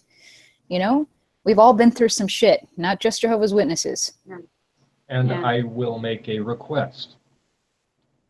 Again, I've never been a witness, not a witness, so I understand that I may not completely understand what I'm asking here, but I am asking.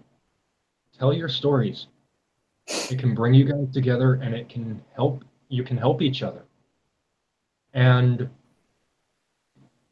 there are people that need to know. If you can bring yourself to it, go into the Kingdom Hall and tell your story. Be that asshole. Be that bitch. Be that fucker that will walk into their halls and call them a liar. I know that I don't entirely understand how hard that is going to be. It ain't easy for a lot of people. They can't even, some people can't even drive past a Kingdom Hall without feeling queasy, you know what I'm saying? Yeah, and like I said, I understand. I don't understand. But right. It's You can help others just by doing it. And depending on if you've got the strength for it. And if you don't, it's not a weakness. It's what you've been through. I understand that is hard. If you can. If you can't, don't force yourself, because you can break yourself again. If you can't, don't risk it.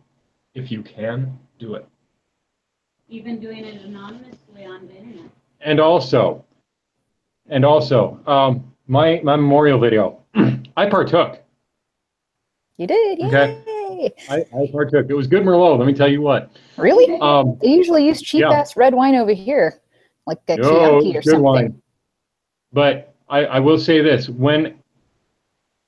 before I walked into the door, before I took that step into hell again, I was scared. And the fact that I was scared, I used that fear to my advantage. I do not need to fear this. It is past me. Why am I fearing? And I asked myself that. Why am I fearing this? They cannot do anything to me. Right. So that was my step into recording meetings now. So if I can do it once, I can do it again. Yep, I went through the same thing when I did the Kingdom Halls. The funny thing is, when they passed the unleavened bread, I about dropped the plate when I handed it back to the ministerial servant.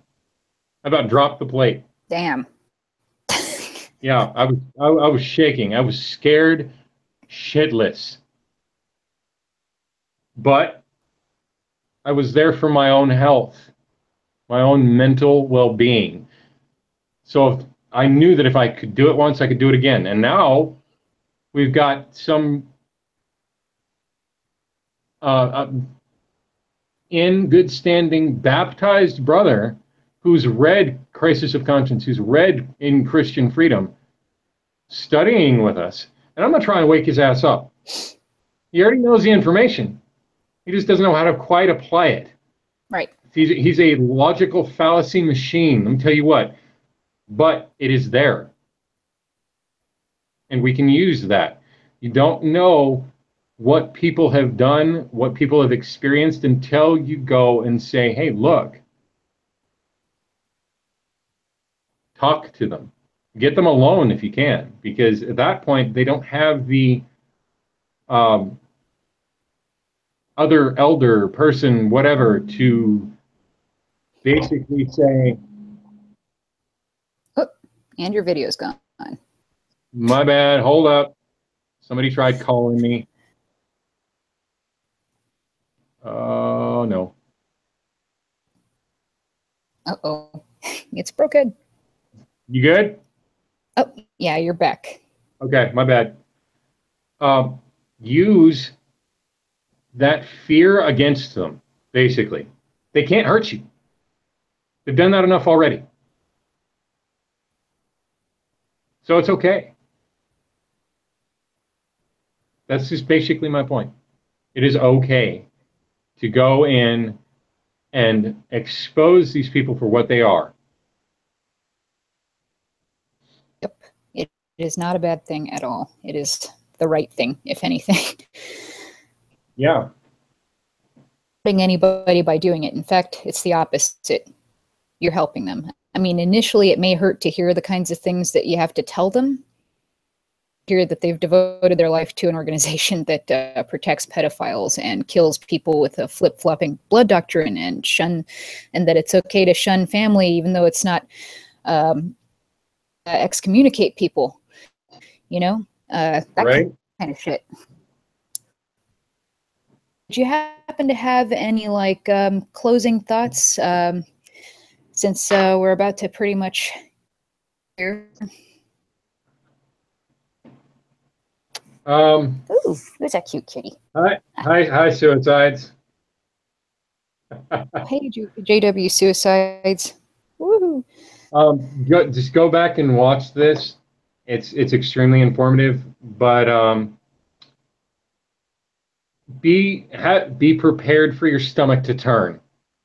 A lot of people were saying that they were feeling sick listening to some of this. Oh, I was. I'm right here. And the thing is,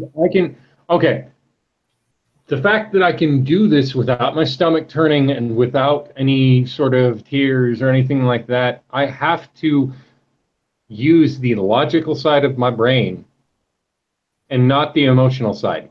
They will prey on here's my closing thought.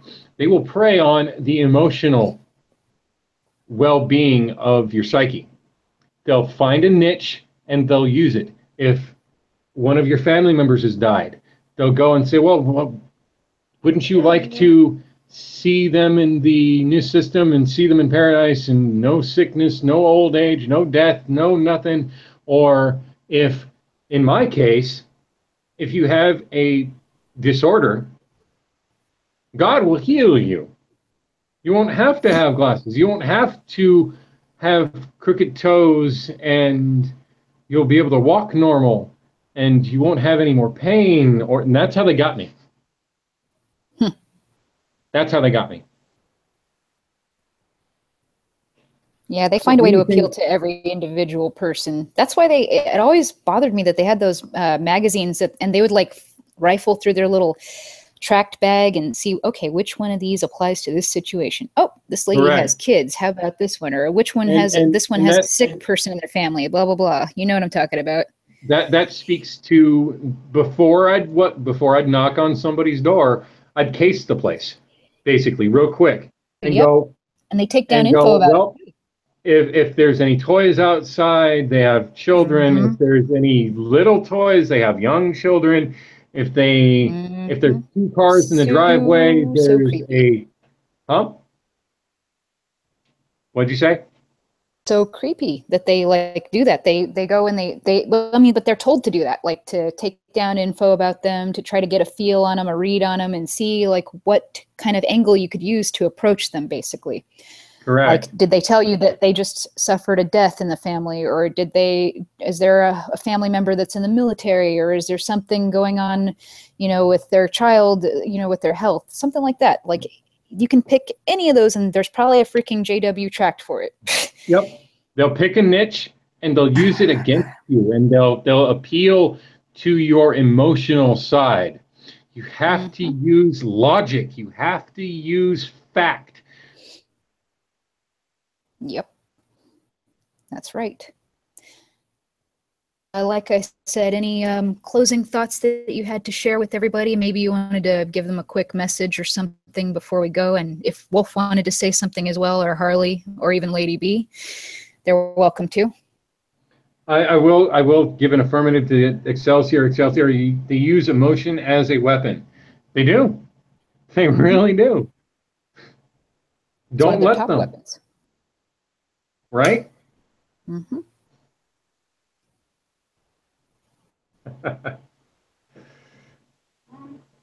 Yeah, I'm good. I'm emotionally and mentally spent.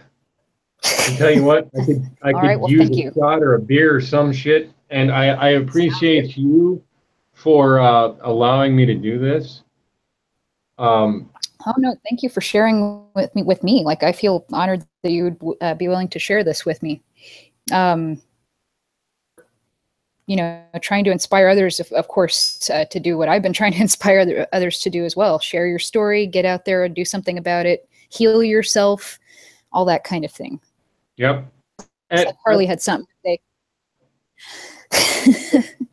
Yeah. It's kind of to add on to what he said. He said they use your emotions against you as a weapon.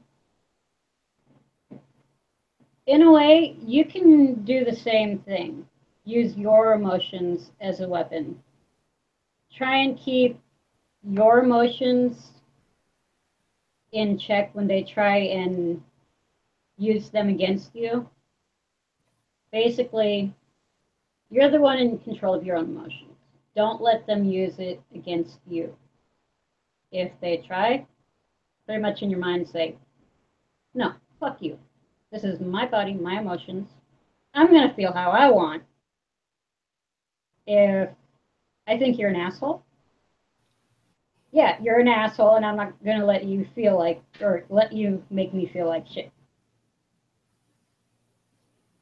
Every weapon, even emotional weapons, can be used on the person that's trying to use them against you. Well, thank you very much, Harley. Well, you want to say something?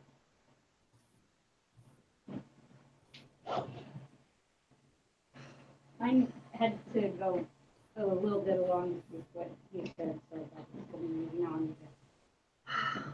Well, I guess my final closing thoughts about all of this is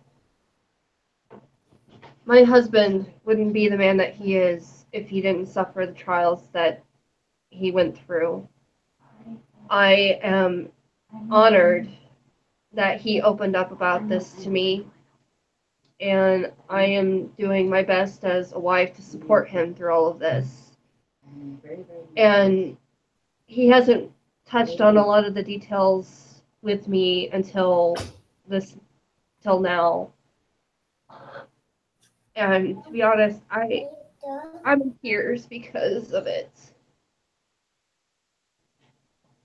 And that's interesting because it's, to me, it's my life. And the thing is, when I went over to his place and made the notes and this, that, and the other, I, with no emotion whatsoever, just went, okay, look, this is. And Not really. He had to point that out. I was showing emotion, but it wasn't. It's more you're pissed off. Readily apparent to me. Right. Because, it's my life, and I had to stand back and go in my own head and go, wait a minute, this can't be my life. What the hell? He did say that. Yeah. But anyway, to all of those that have supported him through all of this, I want to thank you all. Yeah, so do I.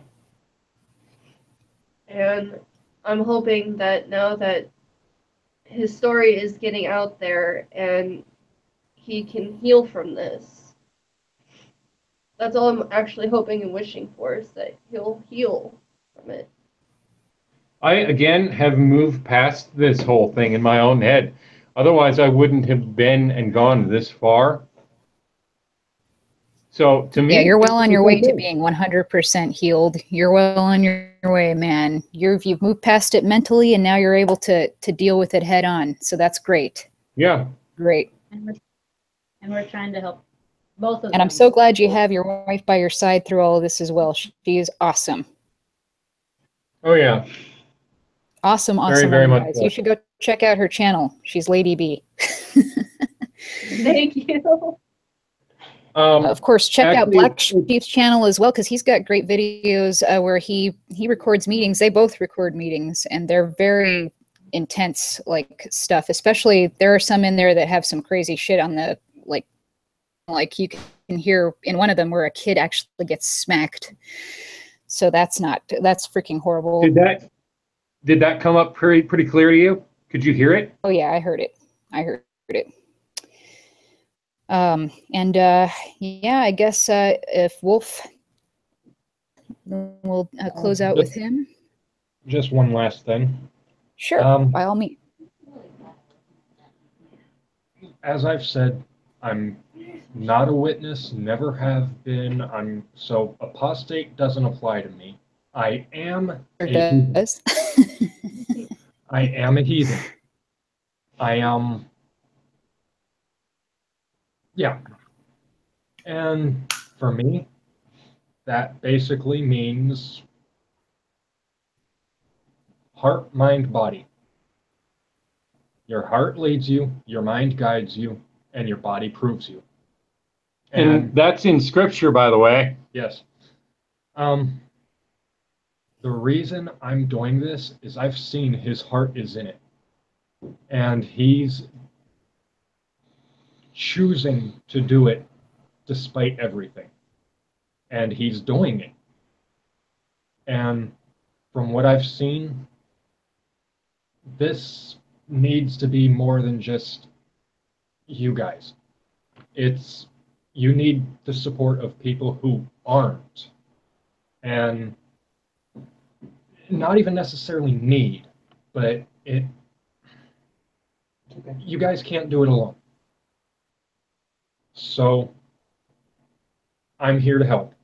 I'm actually considering, and I've spoken to Black Sheep about it, and I don't know how exactly I would go about doing it, but I'm considering doing a YouTube channel covering Greek lessons. Oh, you cut off. Oh, Greek lessons. Okay. Yeah.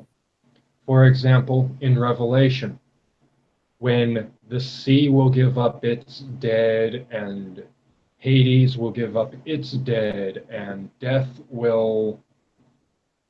The wording isn't the sea, death, and Hades. It's Thanatos, Thalassa, and Hades. The wording is they are talking about the gods, the Greek gods. And then go back into the Old Testament, and you will have no other gods before me. Well, if you're not going to have any before him, that must mean there are others to put before him. And I'm considering doing lessons regarding the Greek language based on that, but I'm not sure how to go about doing it. Also, well, at the same sure time, you'll figure something out. yeah, and also at the same time, I just want to be here for you guys. That way, all of you know that you guys aren't doing it alone. It's not you just have witnesses. others. You have Yeah, we are us. grateful. We are very grateful for our non-Jehovah's Witness advocates and allies as well. People that have never been Jehovah's Witnesses or that have experience with them. You know, we're grateful to have them on board as well, because every little bit helps. Every person that wants to join together and help us, absolutely valued. And to add an older traditional phrasing, your enemy is my enemy. Thank you. Yeah. There also might be a few new people watching your videos too. Well, hi to the new people. I have a group on Facebook for homeless and travelers. A few I know personally have been witnesses and have gone through some of the same shit that you and Black Sheep have gone through. Some are homeless because they are ex-witnesses. That's not surprising. That's not. Yeah, I decided to put the. Still there? Yeah, it's just the video cut. I decided to put the link on there for them, so hopefully it'll help them. It all. Okay. Oh. Your video cut. There we go. There you are. And hopefully some of the other members of the group are watching too, and hopefully they'll share it with their friends. Yeah. So hopefully it'll get out there more. Oh yeah. We'll figure this out. We're all going to find a way to band together, and it will take probably some time, but we're going to do it. Watchtower, right? Also, I realize and I understand that there are people out there who don't want to subscribe because they don't want to have an ex-witness in their playlist, and that's okay. That's completely fine. Again, I don't want to be a leader. I don't. Any witness that you talk to, they will more than likely go, no, I don't want to be a leader. So it's okay that you watch these, but don't subscribe to it. If you feel like you want to, go ahead. Go right ahead and do it. If you have to hide it, hide it. But Mm-hmm. If you have to hide it, hide it. But it is what it is. If you're at that point and you're awake enough to go and press play. If it's not safe for you, if it is not safe for you to be out as an ex-Jehovah's Witness or to even be out of the organization, then do what you need to do to protect yourself. You know, don't throw yourself under the bus just because you want to help some people. Yep. I mean, like, do way, please. I mean, there's enough of that going on anyway. It's cliche, but safety first. Safety first. Absolutely. And it's okay. Safety first, definitely. And definitely don't go out and do anything against the law. I don't endorse any of that kind of stuff. Like, don't go firebomb the Kingdom Hall, please. Don't do that kind of crap. Right. And keep it safe. And you should be fine. Okay, they can't do anything I will add a couple of points. One, this is my giant finger to the org. A man is not supposed to have long hair. His hair is down to his ass, basically. Woohoo! Yeah. Long hair, don't care. I like his hair. Hell, I wish I had his hair. I'm jealous. Oh, man. Is there another? Oh, yeah, you had one more point, right? I forgot. I'm sorry. It's okay. It's okay. I'd say to you, put Lady B's channel in the description, because if you type Lady B into the search bar, you won't be able to find it. Yeah, I've seen that. It was hard to find her the first time because some other people's random stuff came up. But don't worry, I'm going to put your channel and her channel both in the description as well, so that they can so anybody who's watching this can find them easily if they're interested in peek inside what the meetings are like these days, because they have definitely changed a lot since I've been in them. And yeah, if that's everything that everybody had to say, then I suppose we'll go ahead and close this up. Thank you very much again, Black Sheep, Lady B, Wolf, and Harley as well, for joining us and for telling us all of this wrenching stuff, man. I mean, like, shit up. It's horrible. I could write a book, man. That's what everybody always tells me, and I bet they tell that to a lot of ex-Jehovah's Witnesses too. You could write a book about the stuff that you've been through. Probably could, and a lot of us have. So yeah, once again, thank you very much, and I hope that you want to join me on my channel again sometime so we can talk about some more stuff. Hopefully not as depressing, but knowing will be a little depressing.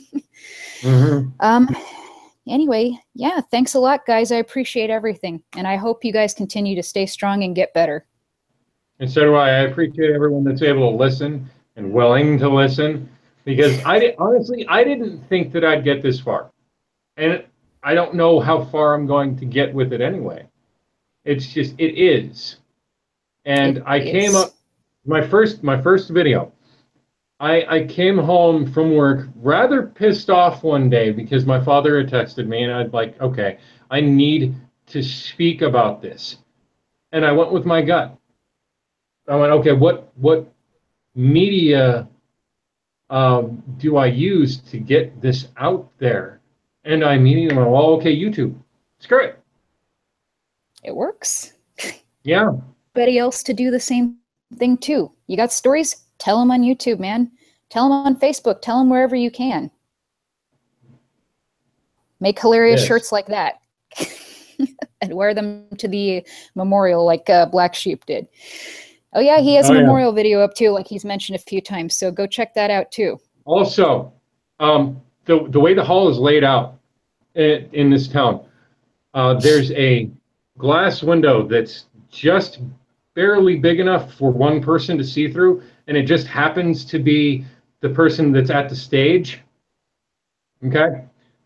I had a coat on that whole entire meeting, and I got up and I unzipped my coat and I opened my coat up and did one of these, and he saw this t-shirt. He saw it. I knew that he saw it because he looked down and away. Ha! Because it burned his eyes. Oh no! Right? So if that told me I don't need to fear these people. Nope. Screw There's it. a scripture about that too. If anyone makes a prophecy in my name and it does not come to pass, you should not fear. Yeah, you should not fear them. That's Deuteronomy 18, 19, and 20. That is Deuteronomy 18, exactly 19, right. and 20. Oh. Oh, I guess she wants you to gig going. All right. No, Well, then. Well, that's my concern. That was a. Are you okay? You know. Oh, yeah. I'm Well, completely fine. I don't anyway. fear these people anymore. Satanic Don't letters. fear them. Satanic letters. Somebody said, Excelsior said that in the chat. All Right. right, guys. Thanks a lot, by the way, to the people that joined in the chat and that were saying all kinds of stuff and asking questions and everything. We appreciate your engaging us as well, because we do, you know, forget stuff and like people, and it's helpful. Anyway, y'all have a good night, and I hope you have a great rest of the day, and enjoy your 6 kitties for me. Yeah, will do. Take it easy. You have a good one. Bye. Thank you all. Later.